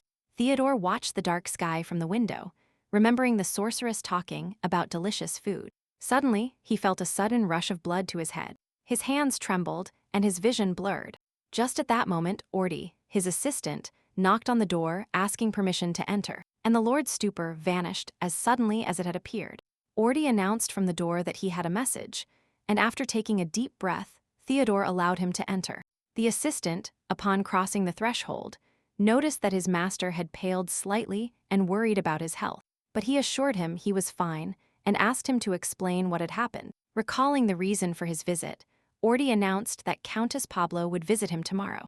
After lunch with Duchess Grand, she asked the Lord to prepare for tea. This message from the Countess came as a personal request, which was somewhat strange. Formally, the Countess was an advisor to Theodore's mother, but she was actually a candidate for his engagement. Theodore's engagement was rumored. At first, there were many candidates, but the list was narrowed down to 3. Theodore did not know the candidates and was not worried. He planned to send her to a separate house. Now he had to meet the Countess, for which he needed to prepare beforehand. He asked the assistant to prepare a clean bath and that, when Lady Pablo arrived, he should discreetly guide her to the bedroom. Ordi was a little surprised, but the Archduke hurried him and hinted that he should not have tea with her at his house. The assistant did not fully understand, but obeyed immediately and went to prepare what he had been ordered to do. Finally, Theodore added that everything must be prepared according to the rules. After bowing, Orty left the master's bedroom, who sank back into his thoughts, remembering his mother. To her, he was not a son, but a puppet that could be sold dearly, maintaining her position. But it is not clear if he was lucky to be at least a puppet. His father didn't even think about selling him. He only thinks of him as someone from whom to create an obedient mannequin, and he might wish for Theodore's death more than the mother. And if it weren't for the annoying questions about the funeral or the inheritance, that would have been his fate. Since that day, the only reason Theodore is alive is because he simply cannot die. That same night, Sigyn appeared again to Lenates and instantly shouted when he saw that the girl wanted to eat poisoned food. Lenates was a little surprised, since the Lord had told her that if she removed all the poison, the food was safe to consume. It will be safe if the bag and the poisonous particles are removed. It's like removing a scorpion's tail and frying it. The slime didn't understand why you would fry a scorpion. Sometimes people truly baffle him, but Lenates declared that even a monster shouldn't only eat crickets and drink dirty water. There the slime interrupted her, reminding her that he was a high-ranking demon and demanded respect. Then, puffing up, Esgillen threatened not to talk to her if she maintained that attitude. But this only pleased Lenates, as the slime finally fell down and she could sleep in peace. And a minute later, she herself resumed the conversation, determined to share a brilliant idea. She admitted that she felt very comfortable talking to Lord Theodore, who, despite everything, was noble and not at all terrifying. He turned out to be a completely different person, nothing like the image Lenates had of him from the book. Moreover, she believes she wouldn't feel so comfortable near all aristocrats. The next day, Countess Pablo visited Theodore and immediately praised his exquisite-smelling tea. Then she confessed that she had asked someone if the great Duke used good tea. She immediately apologized if the comment sounded abrupt, but Theodore didn't care. He knows nothing about tea. Lenates, who had to serve the tea, felt terribly uncomfortable at that precise moment. She couldn't figure out what had happened to the atmosphere since the Countess was invited. But despite everything, Lenates noticed that she was a beautiful girl with light hair and bright. Her smile radiated aristocratic elegance, and her aura reminded her, in a way, of Estelle. Pablo started talking about Count Hempt, who recently built a large greenhouse with very expensive tulips. Lenates didn't want to stay there any longer. She just wanted to serve the tea quickly and leave that place as soon as possible. As she served the drink, the young woman noticed that the Duke's hand was trembling slightly. How strange. Even if he were interested in the Countess, he is not the type to tremble in front of a lady. Although, if he liked her a lot, Theodore would surely lock her in a cage. Just at that moment, Lenates noticed out of the corner of her eye that the master's eyes were turning red. The young woman was terrified. If his madness manifested there, the Countess could get hurt. Who, oblivious to everything, kept laughing coquettishly as if nothing was happening. Lenates gathered her courage and told her that today was not the best day for tea. The Countess's face changed instantly. In this world, there is a clear line between social classes. Without an urgent need, no maid can speak to an aristocrat without permission. But Lenates did have that urgent need, and allowed herself the luxury of warning the Countess, who should have been angry, but strangely only smiled sweetly, as if she had been flattered. And then she told Lord Theodore that they had finished the tea, so the maid should leave. But it seemed Lenates wasn't going to give up, and declared that the young master was not well. She wanted to tell her that if Lady Pablo didn't leave now, she would be in serious trouble. But she expressed herself more tactfully, while protecting the Duke with her own body. And she repeated that he was so unwell that he had trouble responding. Then she begged the Countess again to leave. For some reason, it worked. And getting up, the lady promised to visit Theodore another time. The Countess headed for the exit, and Lenates immediately turned towards the young master to check how he was. At that moment, Lady Pablo looked back, and she didn't like at all what she managed to see out of the corner of her eye. Finally, she left, and Lenates was trying to call the Duke, so that he would at least say something to her. His condition was worsening, and the girl understood that now she needed, somehow, to give him her bodily fluids. She thought again about spitting in the tea, and immediately reached out to take his cup. But Theodore grabbed her arm. His fangs were starting to emerge, and he brought them close to the girl's neck. Lenates closed her eyes, preparing for the young master's bite. But a couple of seconds passed, and she felt absolutely nothing. Upon opening her eyes, she saw him slumped on the sofa, struggling with all his might. He was still holding her hand, trying to control his body and his madness. Lenates understood that he was just trying to overcome an impossible curse. She saw that expression on his face again, as if he felt guilty. Extending her hands towards him, she spoke to him. But the Duke remained silent, looking at the floor. Understanding his difficulty, the young woman decided to help him and, hugging him, kissed him. Instantly, she realized she had made a moral error. They hadn't even held hands, and they have no relationship. She felt fear, not knowing what to do now. In the novels she read in her past life, the male protagonist took the initiative, but Theodore was incapable of that now, and a romantic moment from the book came to Lenates' mind. Now she felt something strange, but pleasant, as if a torrent of pure energy spread through her body, and she continued kissing him, feeling his fangs, which were small. Apparently, the madness did not fully manifest. Now to Lenates, Theodore looks more like a little puppy than a monster, and she even found him cute.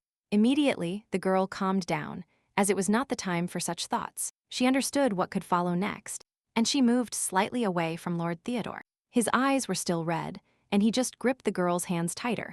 After that, he kissed her himself. Lenates was even worried that she would have difficulty catching her breath like that. However, Theodore still didn't let go of her, and she stopped resisting. At the same time, she understood that all of this was for the treatment. She was only sharing her fluids to cure his madness. But this couldn't last forever, and when Theodore's grip loosened a little, the girl moved away. At that instant, she felt something strange on her lips, as if two huge sausages were stuck to them. It turns out that Theodore had bitten her and sucked so much blood that her lips swelled up a lot in a short time. Seeing the slime, Lenates got a little scared, until he explained everything that had happened to her. Theodore himself suddenly fainted after drinking enough fluids, and Orty took care of him. Now, Esquian decided to ask the girl to bring him food, but obviously she was not in the mood for that at the moment. The slime got angry and jumped on her head, insisting on what he wanted, and Lenates thought that even in prison, character is crucial for the process of recovering consciousness. Moreover, before fainting, Theodore had a strange expression on his face, right at the moment when he was beginning to recover his normal state. Lenates didn't know what that was, and furthermore, she was now more worried about her numb lips. And shortly after, when Countess Pablo returned home, she unleashed her nervous breakdown there. She threw everything she found in her path, not understanding how the maid had dared to offend her. And on top of that, in the presence of Duke Theodore, the Countess was not going to forgive this under any circumstances. The next morning, when the sun's rays entered Lenates' room and reached her bed, she began to wake up. Without opening her eyes yet, she felt something soft with her hand and then saw that it was a slime.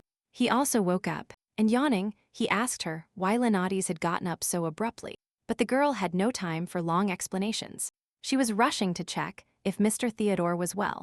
She quickly changed into her uniform and prepared to leave, but Esquine asked her to wait a minute. The girl obeyed, thinking it might be something important, but it turned out the slime was demanding breakfast. Lenates just winked at him and explained that, being a great demon, he could take care of his own breakfast.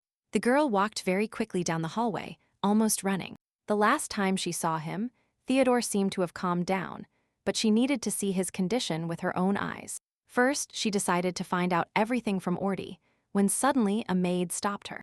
Turning around, Lenates did not recognize the maid. She still didn't know everyone on the estate, and the maid immediately reported that someone was looking for the pink-haired girl in the courtyard, which surprised Lenates. She started asking who and why, but the maid was unsure if she should tell everything right away. She only explained that the newcomer should hurry up so as not to receive a good reprimand later.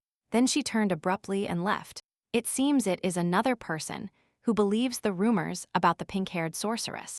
Lenates didn't understand why they avoided her so openly if she doesn't even know how to cast spells. Anyway, she decided to find out who was waiting for her, although nobody would look for her in this castle. She was intrigued to know who it could be. For a second, she remembered her sister, but she doubted she would come. It could very well be someone who also believes the rumor of the pink-haired sorceress, like that man, but Lenates feared they would ask her to make a prediction or prepare a magic potion. What terrified her most was the idea that they might ask her to cast a curse on someone. And while reflecting on this, she didn't notice that a maid approached from behind and, grabbing her by the hair, began to pull her down. Immediately, she felt an oppressive atmosphere, and then saw the angry face of this maid in front of her. But Lenades wasn't completely taken aback. She grabbed the stranger by the hand, trying to free her hair, and demanded that she let go. In this, her physical strength helped the young woman a lot, and she twisted her opponent's hand, throwing her aside. Now Lenades glared furiously at who dared to attack her, and wanted to teach her a lesson.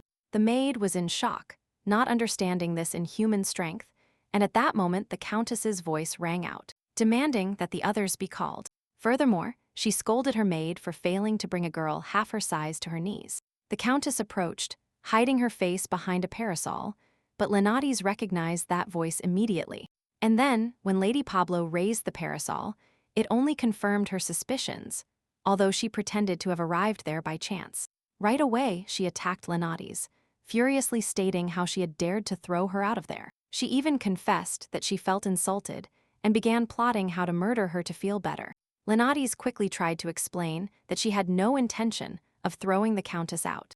Something urgent had simply come up, but the lady declared that no one dared to insult her in the presence of Lord Theodore. Regardless of the circumstances, the young woman just sighed deeply, not knowing how to explain the situation without revealing the young master's secret.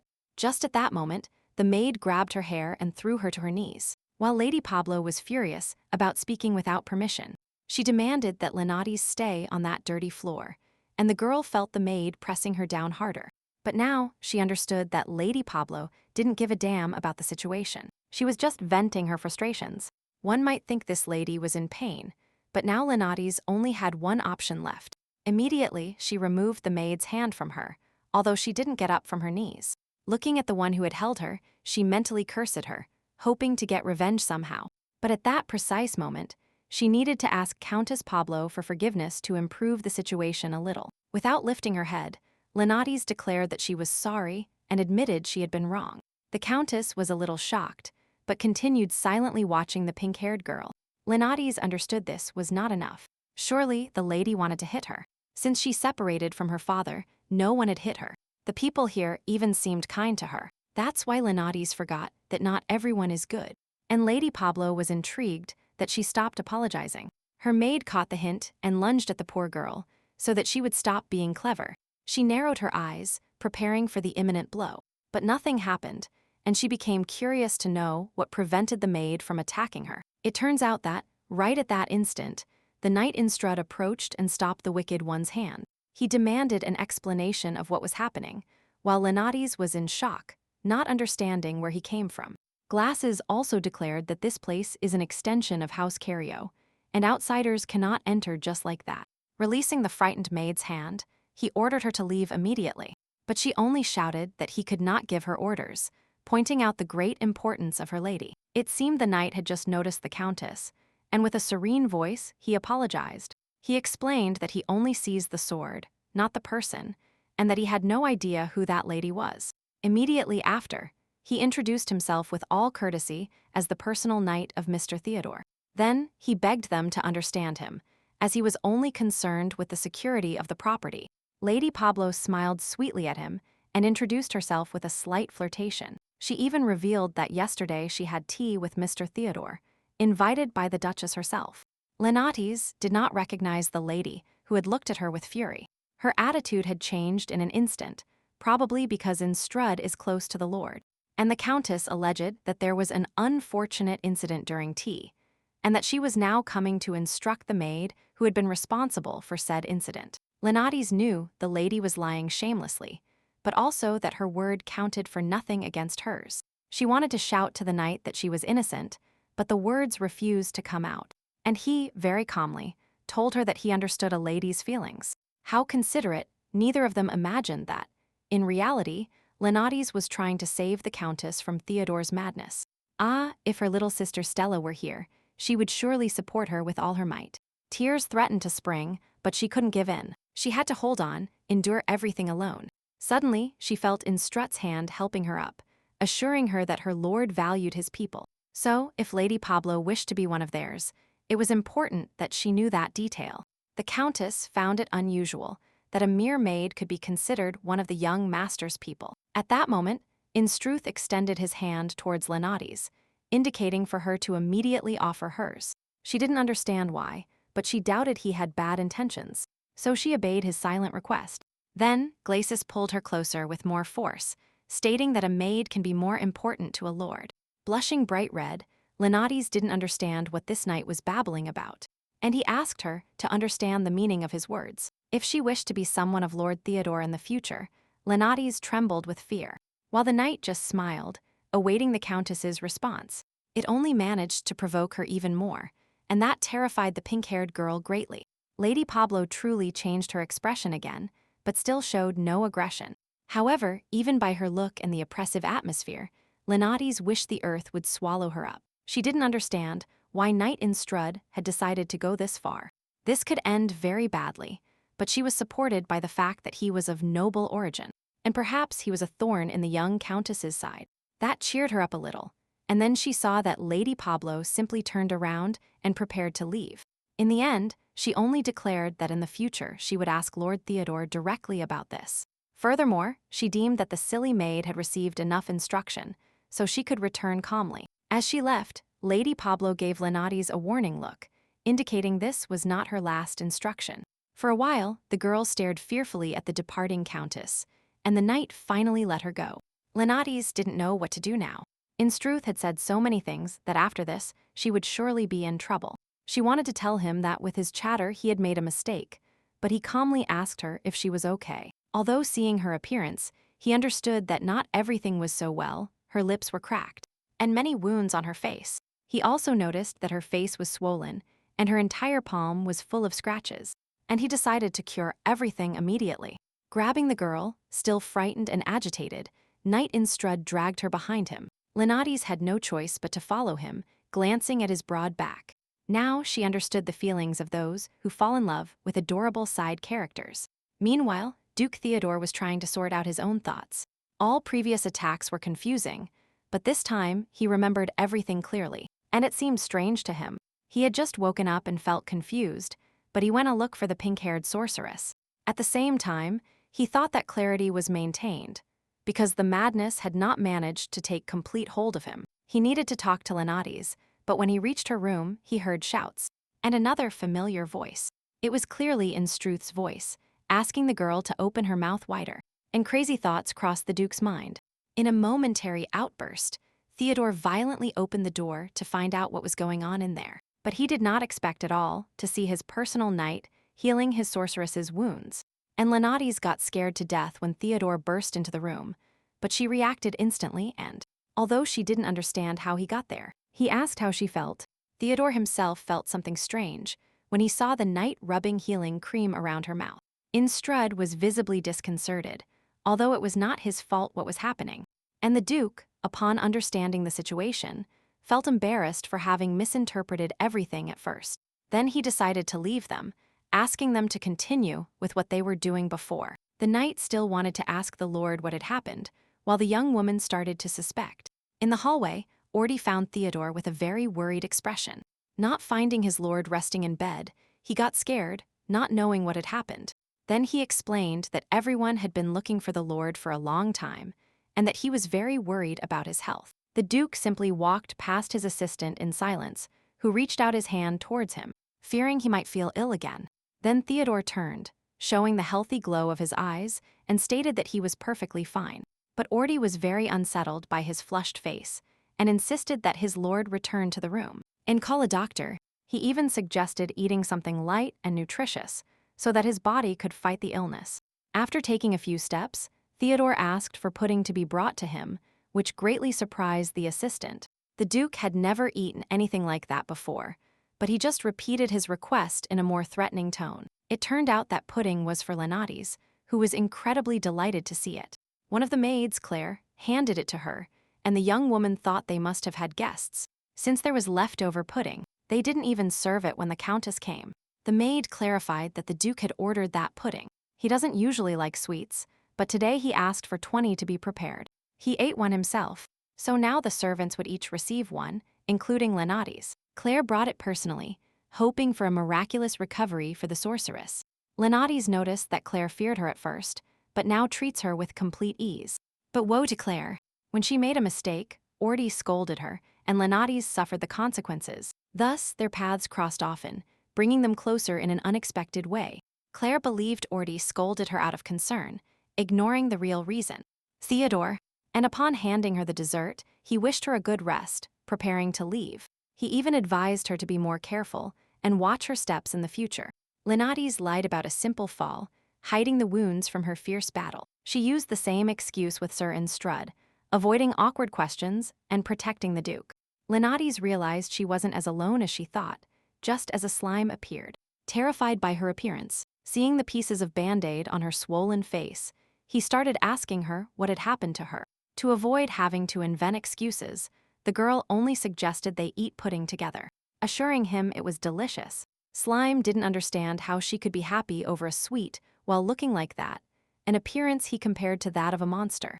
But Lenates understood that this was how he showed his concern, and all because she fed him morning and night. Suddenly, SJN, indignant, declared that his servant shouldn't look like that, which bewildered the girl.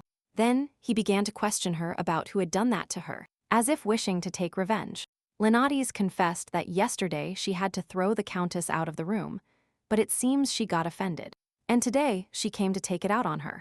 Esquian wanted to run out and find the wretch, but Lenates begged him to calm down and forget about it.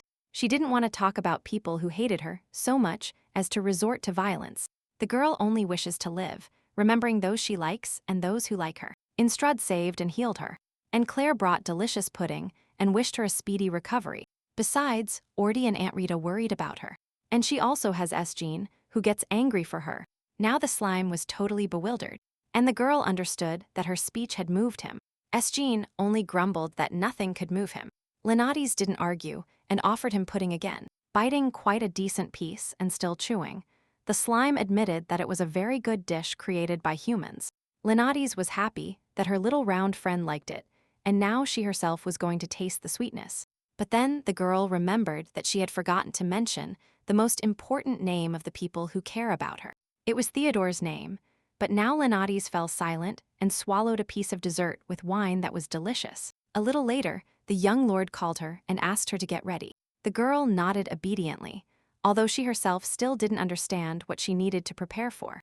Theodore reminded her that she hadn't spent the money he gave her recently yet, and then announced that they would go out today to spend it all. Lenates was stunned. It was her reserve fund, what she saved for the future. A few hours earlier, Instrud went to see the Duke and told him that they needed to reinforce security around the annex. But Theodore reminded him that the right to send soldiers belongs to Archduke Cario. Glasses knows it, but as personal knight, he wants to make a recommendation following protocol. The annex is part of the Archduchy, and the presence of soldiers should not be lacking, as anything could happen. The Duke didn't fully understand what the knight meant by these unexpected events. Then, Instruth confessed that yesterday they found an intruder in the backyard, someone who entered without permission. Glasses was immediately informed about the intruder, and the name of that intruder is Countess Pablo. Theodore was astonished. That lady visited him the day before yesterday. Why would she be there yesterday? Then he remembered the events of the day before yesterday. When that bout of madness attacked him, Lenates had to calm him down immediately. He even felt her touch again at that moment. But returning to reality, he asked what the Countess might have done in the annex yesterday. With a somewhat guilty voice, the knight reported that Lady Pablo went to discipline a rude maid. Remembering that no one other than Lenates knew that lady, Theodore knew he was referring to his sorceress. In that same second, the Duke boiled with rage, and the knight hurried to calm him, saying that he returned the maid and gave her first aid. Now Theodore was sure that Instrud healed her wounds yesterday, and guilt invaded him again. Then he asked him to recall the name of that rude lady, and the knight said, Camilla de Pablo. The Duke's feelings were already roaring inside him. He promised himself he would never forget that name. That morning, Lenates felt much better, and her wounds had healed very well during the night. The girl attributed it to having eaten deliciously the night before and, moreover, having rested wonderfully. Aunt Rita and Orty allowed her to rest today too, but she believed she should perform her duties anyway. And upon carrying a tray with tea to the Duke's room, she noticed a worried Instrud leaving there.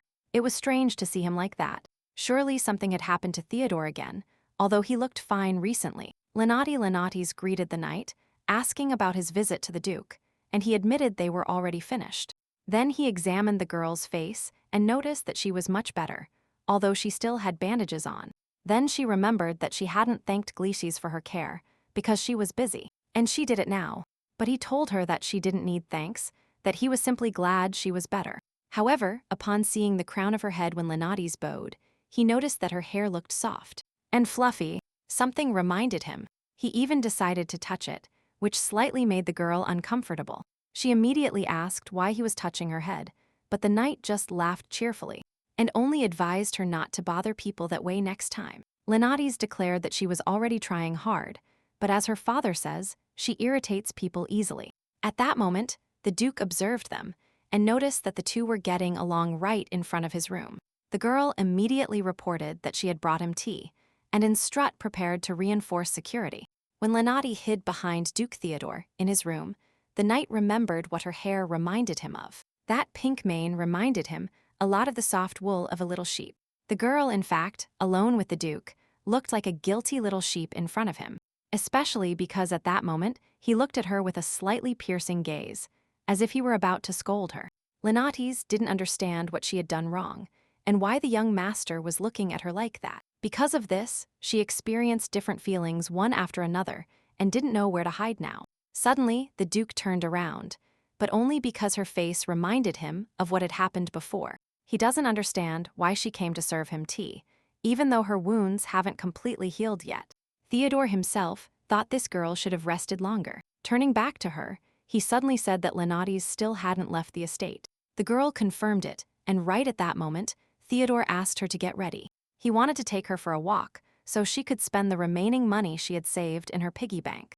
It's those 2 million the Duke gave her not long ago to buy a new dress. She saved it and didn't spend it, to keep it for the future, when she lives with her sister.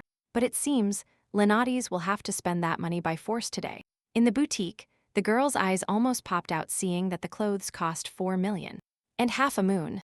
Now she understood why the Duke had given her 2 million, but she didn't even have anywhere to show off such luxurious dresses. Lenatis was completely confused.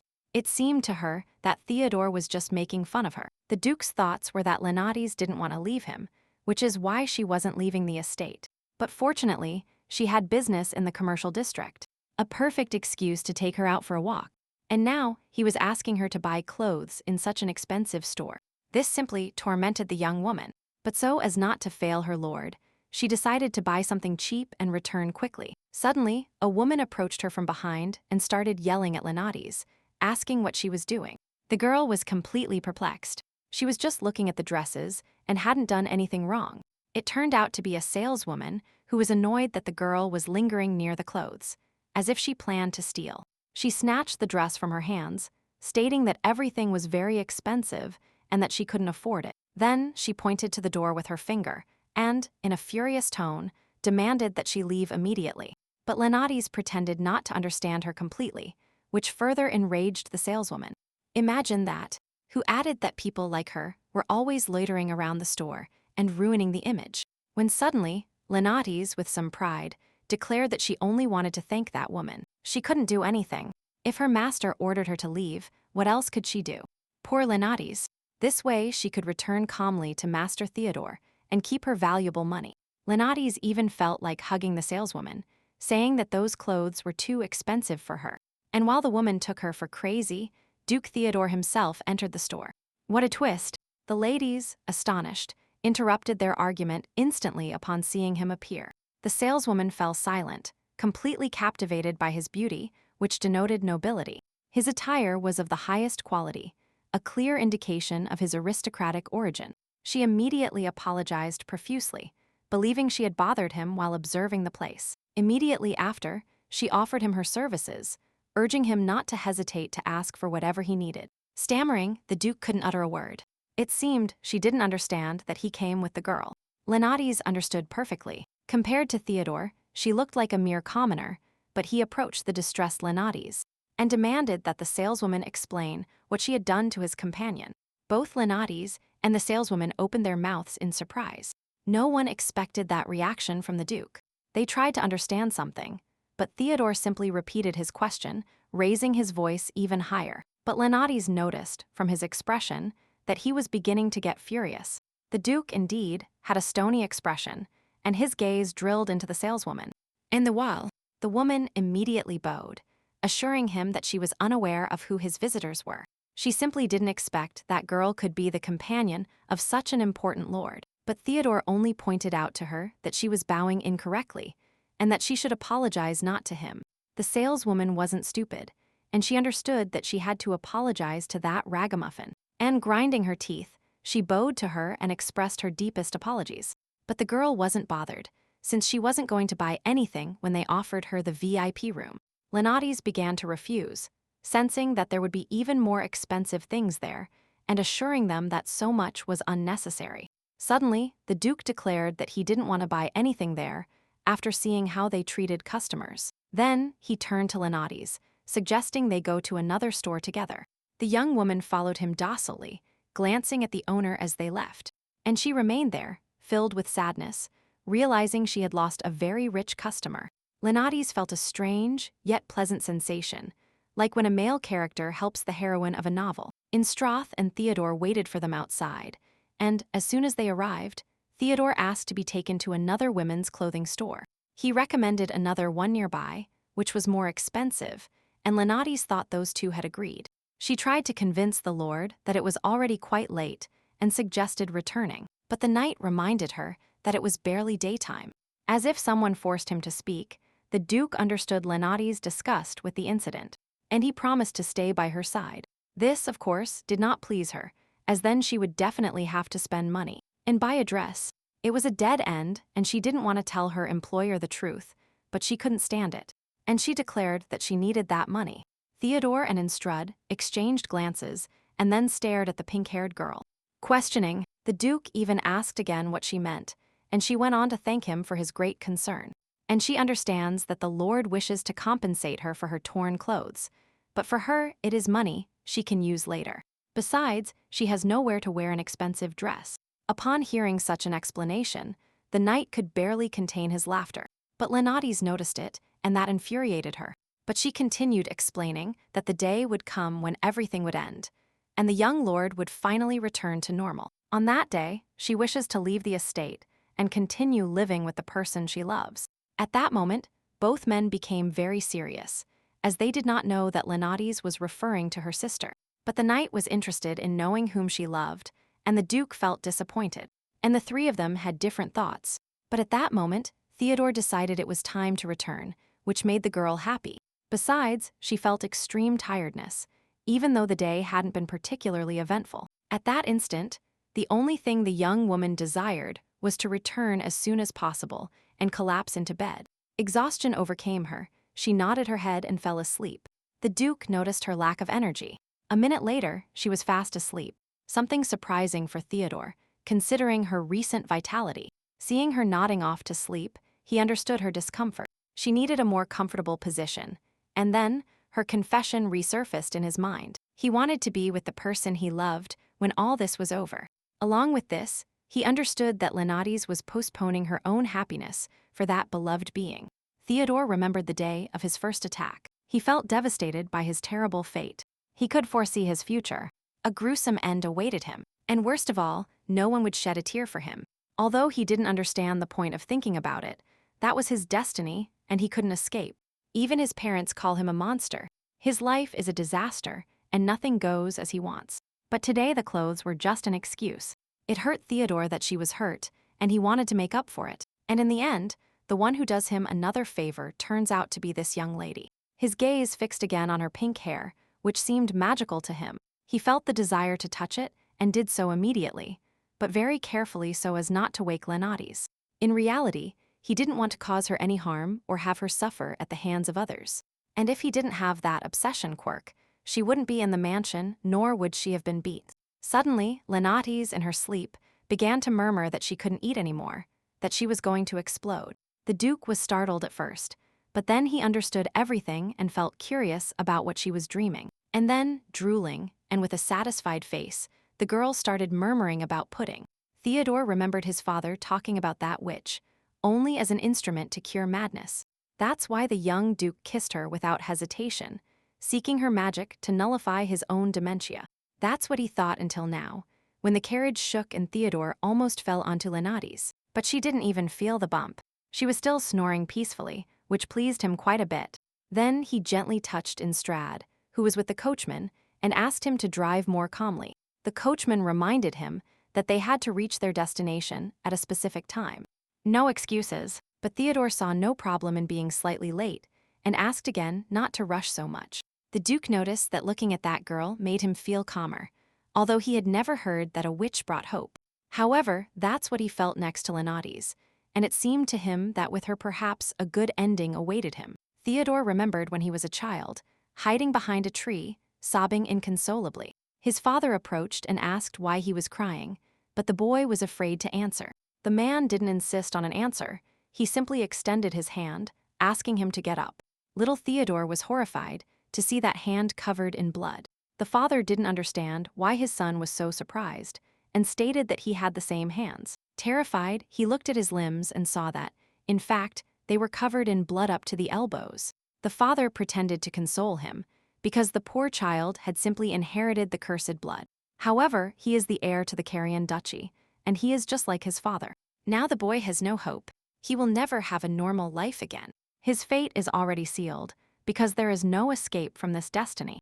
Theodore grew increasingly frightened. It seemed to him that the air around him was turning into blood and filling his lungs, forming sharp masses there that tear the flesh. The next instant he tried to scream and opened his eyes, and there he saw a terrified Lenati's.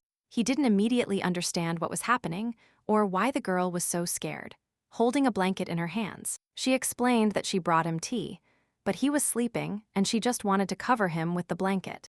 Now Theodore understood that all those horrible images he had just seen were just a nightmare, but the girl didn't let him finish thinking, lamenting that the weather was changing fast, and she didn't want the Lord to catch a cold. Her sister always told her it was easy to get sick in this weather, and the Duke understood that she was close to her sister. The girl immediately started talking about how wonderful her little sister was, who took care of him and raised him. She is 22 now, but she raised Lenati's from birth when her mother died. In reality, the girl didn't want to keep talking about Estelle, nor did she want to talk about her father. But strangely, he showed interest in her sister, and she felt that this would unleash madness, so she changed the subject. She became curious to know if Theodore was an only child, and he confessed that he had an older brother. Lenati's was surprised then. She always thought he had a younger brother, although that was never said in the novel. But now, she doesn't understand why Theodore is the heir, since normally, the oldest ones are the ones who inherit. Although perhaps that brother was so idiotic that they decided to remove him from that destiny. On the other hand, he might have left the mansion with some commoner. The novel mentioned nothing about it. To calm her curiosity, the girl began to ask carefully what had happened to that brother. And Theodore admitted that he died 18 years ago due to madness, right before his eyes. Hearing that, Lenati's understood that she had touched a painful subject and even felt a little ashamed of her questions. But for her too, it was quite sudden information, and she understood that this brother couldn't find someone like her. Theodore then declared that his brother had found the right sorceress. Lenati's was bewildered. She didn't understand why he had died if he had a way to be cured.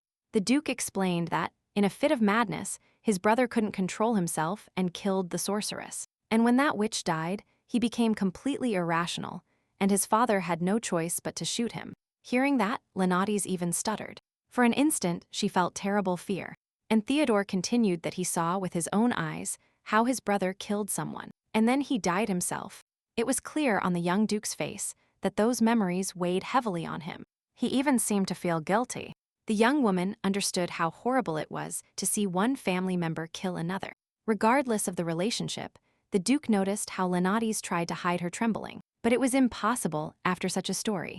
Now he himself feared that, at some point, he might hurt that young woman because of his madness. He begged to change the subject, but Lenati's suddenly lunged at him with a blanket and wrapped him up like a baby.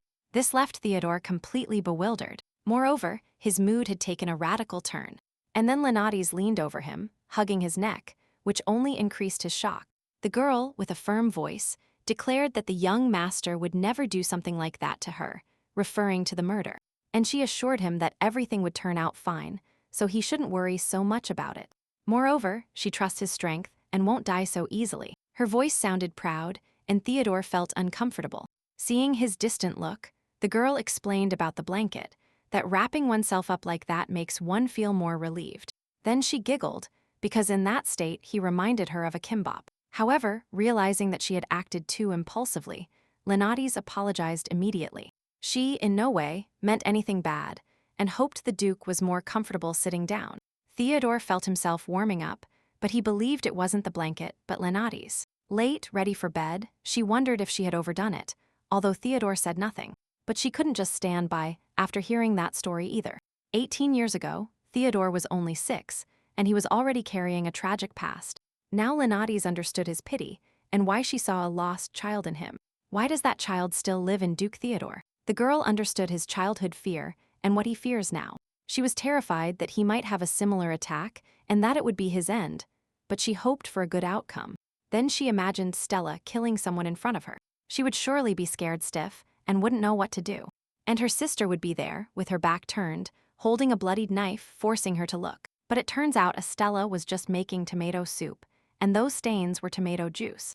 Lenates changed her mind so easily because she only knew her sister as someone good, not a villain. But then she decided to imagine Estella again, holding a sword with astonishing coldness. With a glacial expression, she approaches her target. And furthermore, she is terribly beautiful. Lenates again could not imagine the murderer, but she thought she was going crazy just thinking about it. She even hit the pillow to clear her mind, but only woke up the slime, who started complaining. The girl apologized instantly and asked what she could do, and he just told her to be quiet. But he was referring to Theodore, because if he remains like a child, he will live a miserable life. These thoughts saddened Lenates, and she wanted to avoid it at all costs. Esjong didn't understand why she worried so much. The master has a lot of money and an incredible quality of life. Understanding that the slime was completely right, the girl replied that happiness cannot be bought with money. He just nodded sarcastically, saying that it is impossible to buy it if you don't have enough money. Faced with this, Lenates declared that she was very happy with her sister, even if they didn't have a penny. The slime became curious whether she would have been happier if they had also had money. He hit the nail on the head again, and Lenates couldn't deny it. Then Esquian decided to show some compassion and had a brilliant idea. The woman could help the man feel better. A perfect solution.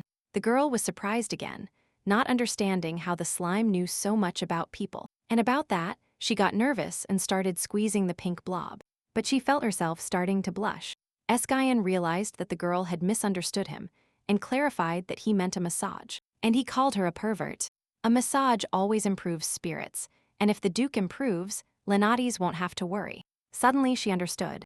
The idea was brilliant. She even hugged the slime, as if she were going to kiss it. Esquian grumbled for her to let him go. But when Lenates called him a genius, he liked it a little bit. The girl understood that he needed the opposite of a tragedy. The heroes had to be happy in the end. Now she had to change the tragic genre of the novel to a healing one, but she didn't know how to achieve it. Although she had read tons of romance novels, she never found anything remotely healing. There was everything, from emperors to ministers and merchants, and even presidents and secretaries. There were even beastmen and demons. But in the end, they all turned out to be obsessed fanatics. But now she was glad that no one saw the dump, where she had sent entire digital libraries.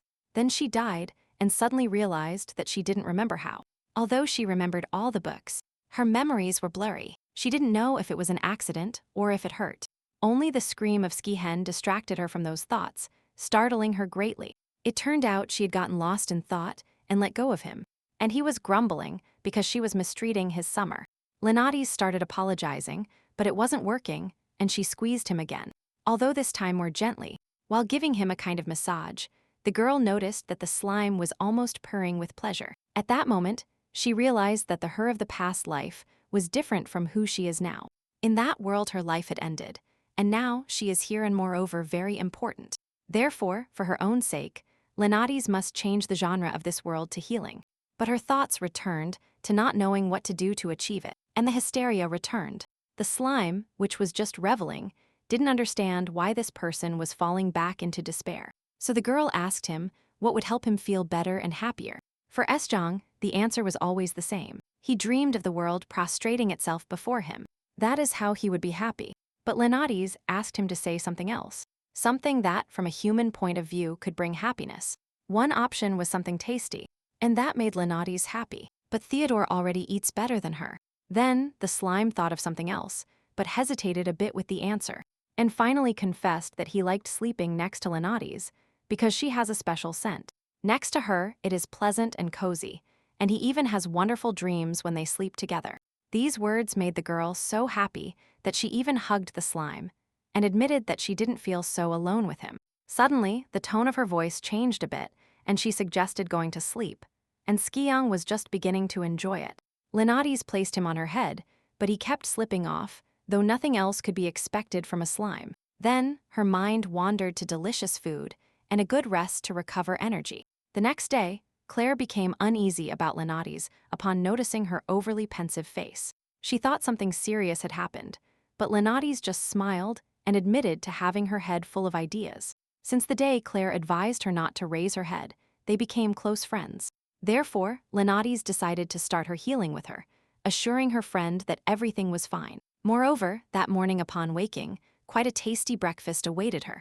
The girls chatted animatedly about small things in life, while eating buns with tea. Suddenly, they overheard a conversation from some men behind them, talking about some light flirting during a trip. Lenades immediately turned around to see who had come up with that crazy idea. In front of her was Noah, a tall and quite muscular blonde, who understood that she had overheard their conversation. The men apologized to the girls, realizing they were speaking too loudly. Noah, sarcastically, said he didn't know there would be someone so busy eating here every day with curly hair. Lenades understood they were talking about her hair and declared that it curled by itself. The man became curious to know what she did upon waking up, a question that seemed insolent to the girl. While Lenades thought about what to answer, he asked Claire the same thing, banging his fist on the table. She replied that she chopped vegetables, and the blonde added that everyone gets up and works. And he doesn't understand why Rita is so lenient with Lenades. Even Orty ignores that she is only resting. His shout didn't scare her. After her father, it was easy to adapt to everything. And in reality, she has a dangerous job. Not everyone accepts having their blood sucked and risking their life. The blonde suddenly blurted out that everyone thinks Lenades is a witch and that they never should have hired her. Because of her, everyone now has more work and suffers for it. The girl didn't understand what was wrong with this guy. It seemed like no girl wanted him. Even so, she thought those insults were unfair, and she was starting to lose patience. Then she suddenly turned and asked Claire where the axe was. Claire froze, and the blonde immediately fell. They thought Lenades was going to cut off something from that rude guy. With a terrified look, the maid with pigtails begged her friend not to resort to violence. Finally, they went out to the yard, and of course, the other kitchen servants followed them to watch. Some chickens were walking in the yard, and upon seeing the crowd, they looked at the axe suspiciously. Lenades was in front of the blonde, breathing on his belly button, but the tension between them grew. Claire still didn't understand what her friend was going to do, and explained that the axe was only for chopping firewood. But with a resolute and arrogant tone, Lenades addressed the blonde and pointed her finger at him. She then declared that, although chopping firewood every morning cost her nothing, she was going to prove that she wasn't worth the money she received. The man just laughed, since the mansion needed a lot of firewood and a girl like Lenades couldn't handle that much. Furthermore, he thought she would then complain to Orty, saying they forced her to chop firewood, and he wouldn't tolerate that. But the girl was more than sure of herself, and decided to challenge that conceited man. If she chopped more firewood than him in 1 minute, he would never criticize her work again. And in case of losing, the girl agreed to give him 20% of her salary. Claire thought it was too bold a bet, but her friend asked her not to doubt. And the guy, who was greedy for money, accepted.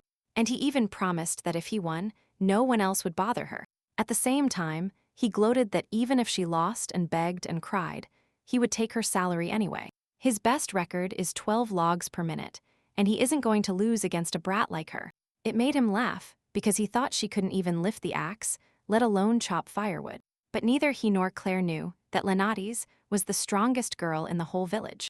And now, they could only marvel at the skill with which she split the logs with the axe. Meanwhile, Lord Theodore sank into deep thoughts again. This even worried his assistant a little, but he assured him that everything was fine. Even so, Orty noticed that something was wrong, as the Duke had been sitting in front of the book for a long time. Without turning the page, suddenly, Theodore asked his assistant if he knew what a happy kimbap was. He was perplexed. He had never heard such a thing, and the Duke told him not to worry about it. Lenates had called him that recently, and he decided to ask her directly. He is simply curious to know what it is. Now he even looks forward to tea time. Suddenly, great interest arose in him. What does his enchantress do when she is not serving him tea? Meanwhile, Lenates completely crushed the evil and persistent guy, and watched his despair with pride. The other servants cheered happily in her honor. Although previously no one believed in her success, they still couldn't believe it, as she split 28 logs in 1 minute, while the blonde Noah barely managed 10. Some suspected she was a witch, and others thought the girl had that strength naturally. Meanwhile, she, holding a log, demanded the insolent man keep his promise. The man, who a moment ago was arrogant, now didn't understand where the fragile young woman got so much strength from. In any case, she won the bet, and it was time for everyone to return to their duties. Lenates was only angered that, because of that annoying guy, she couldn't even have a proper breakfast. To express her mood, she shredded a piece of firewood, which further upset Noah. The others whispered, while Claire suggested checking the pantry and grabbing a bite. People were becoming convinced that Lenates was human, not a witch, and was hungry after work. On the way, Lenates started complaining. She longed for fried rice with kimchi. Perhaps due to ravenous hunger, she craved the food from her past life, tteokbokki and bulgogi, and also kimchi stew. But Claire didn't know what kimchi was. Lenates explained that it was the only thing that could make her happy at that moment. And then she had a brilliant idea. The Duke eats well, but she could give him something new. That would surely make him happy. And she decided to ask her friend for help. They headed to the kitchen immediately, although Claire didn't understand why there, and not to the dining room. A while later, Lenates brought the Duke a dish covered with a huge round lid. He thought it was tea time, but it seemed strange to him that it was served this way. Lenates explained that it was an appetizer that was almost a meal, but the tea was also ready. Theodore was a little surprised, and the girl proudly declared that she had prepared it herself. Then she lifted the lid with pomp and wished the Duke to enjoy his meal. Theodore, upon seeing what was on the plate, looked visibly perplexed. It was something unusual. A few hours earlier, Lenates and Claire went to the kitchen to prepare Korean food. For Theodore, suddenly, the girl realized that kimchi does not exist in this world. The one her mother and grandmother used to make. For bulgogi, you need a special sauce that you buy, and Lenates doesn't know how to make it. There is tteokbokki left, which requires chili sauce, and the exact same problem arose. Lenates didn't understand how one could live in a place where one of those dishes couldn't be prepared. The necessary ingredients are not here, but then she remembered she could prepare chicken. For this dish too, not all ingredients are available, but it can be prepared fried, which is also delicious. Claire rejoiced along with her friend, imagining how delicious this dish would be. But she immediately remembered that Lord Theodore doesn't like fried food, so they rarely prepare it. Lenates found it strange, since it is very tasty. She even tried fried cod recently. And furthermore, it turned out that to prepare that dish, you have to ask permission from the chef. The next option was spicy chicken. For that, there should be everything. But her enthusiasm vanished instantly when she realized there was no hot sauce. Although instead of sauce, she can add paprika powder and a little sugar to give it a sweet touch. And if you add fried squid, you get Lenates' famous stew. That is precisely what the girl served Lord Theodore, who didn't understand what it was. Lenates explained that it was a special dish from her region, but the Duke didn't understand why. The girl also wanted to make rapoki, but she doesn't know how to make rice cakes or noodles.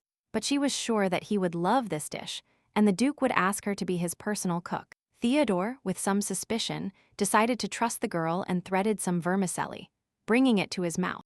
And when he chewed a little, he immediately coughed and declared that it was completely inedible. Lenates' dream of becoming Theodore's very own personal chef shattered instantly. He was supposed to be delighted with the taste and beg her to cook for him forever. For the Duke, it was too spicy and too sweet, probably because of the pepper and the sugar.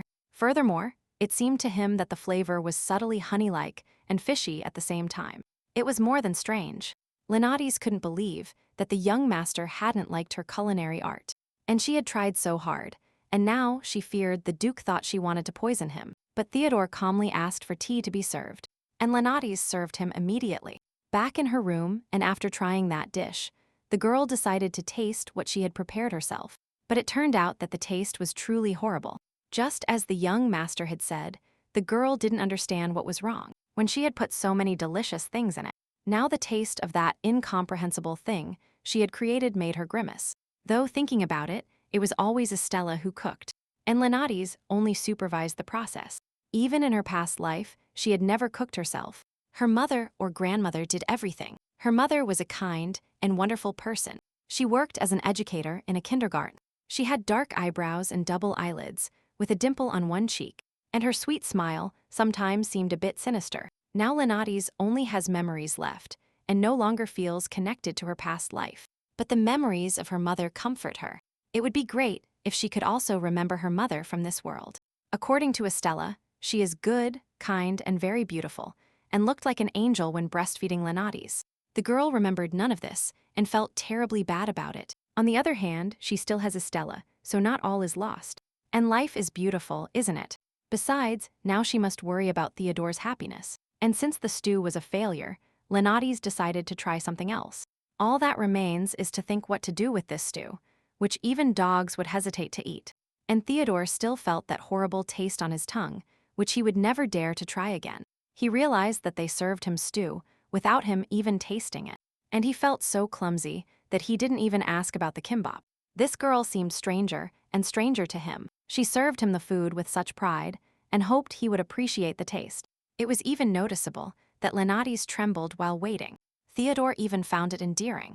He became curious whether she had gone to sleep or if she was plotting something new. Suddenly, he was surprised thinking that he wanted to see her, but a sinister voice behind him, like a ghost from the past, reminded him that he was a monster.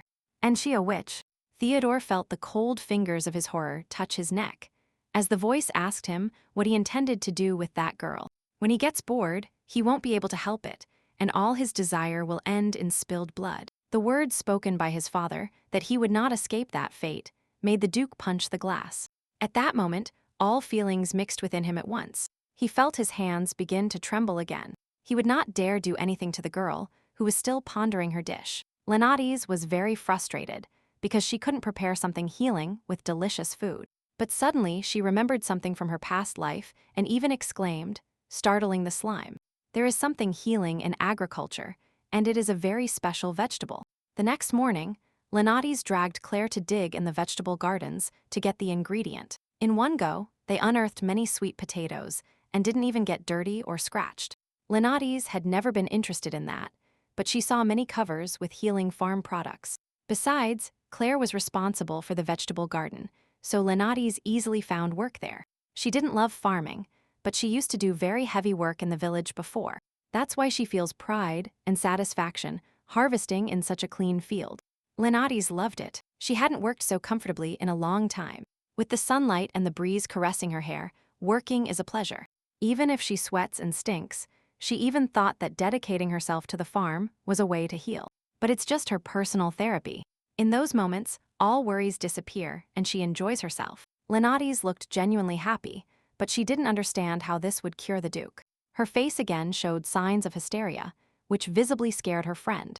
Theodore is a noble and would never dedicate himself to something like that. He just walks gracefully through the garden and observes what will surely be prepared for his table. That man hasn't even dirtied his hands with dust. It's ridiculous to ask him to work in the farm. He'll tear your head off first. Claire noticed that her friend's mood plummeted, and she became very worried about her. And she was almost crying, not knowing what to do, when by pure chance Sir Instrath noticed her. He saw her working hard in the garden and thought she felt unwell due to the stifling heat. So he took her back to her room and asked why she wasn't resting. Lenati's felt déjà vu. Orty also told her that she never left the mansion. And the knight repeated, insisting that rest is vital and that all workers have shifts. The girl was exhausted. Instrath even suggested she take a day off. And nothing would happen if she went out for a walk outside the mansion. Theodore is sleeping peacefully these days. There is nothing to worry about. Lenati's was surprised. She thought the nightmares were tormenting him, and now she didn't understand why she was trying so hard to cure him. Although his body can recover in 2 hours, she's not like those heroines who wake up radiant and in a good mood. The knight encouraged her, saying that work is good, but rest is fundamental. And then he left her room. Lenati's tried to understand why Instrath visited her just for that for a while. And considering her first impression of him was quite negative, but now she saw that he was attentive, although upon leaving her room, he almost bumped into Claire. The girl was startled, mostly by the surprise, but the knight was intrigued by her shriek. Lenates heard their conversation from her room, and now she understood that he was not that attentive. The girl felt sorry for her friend, who was apologizing to the knight in a trembling voice. Lenates couldn't stand aside and went out to clarify the situation immediately.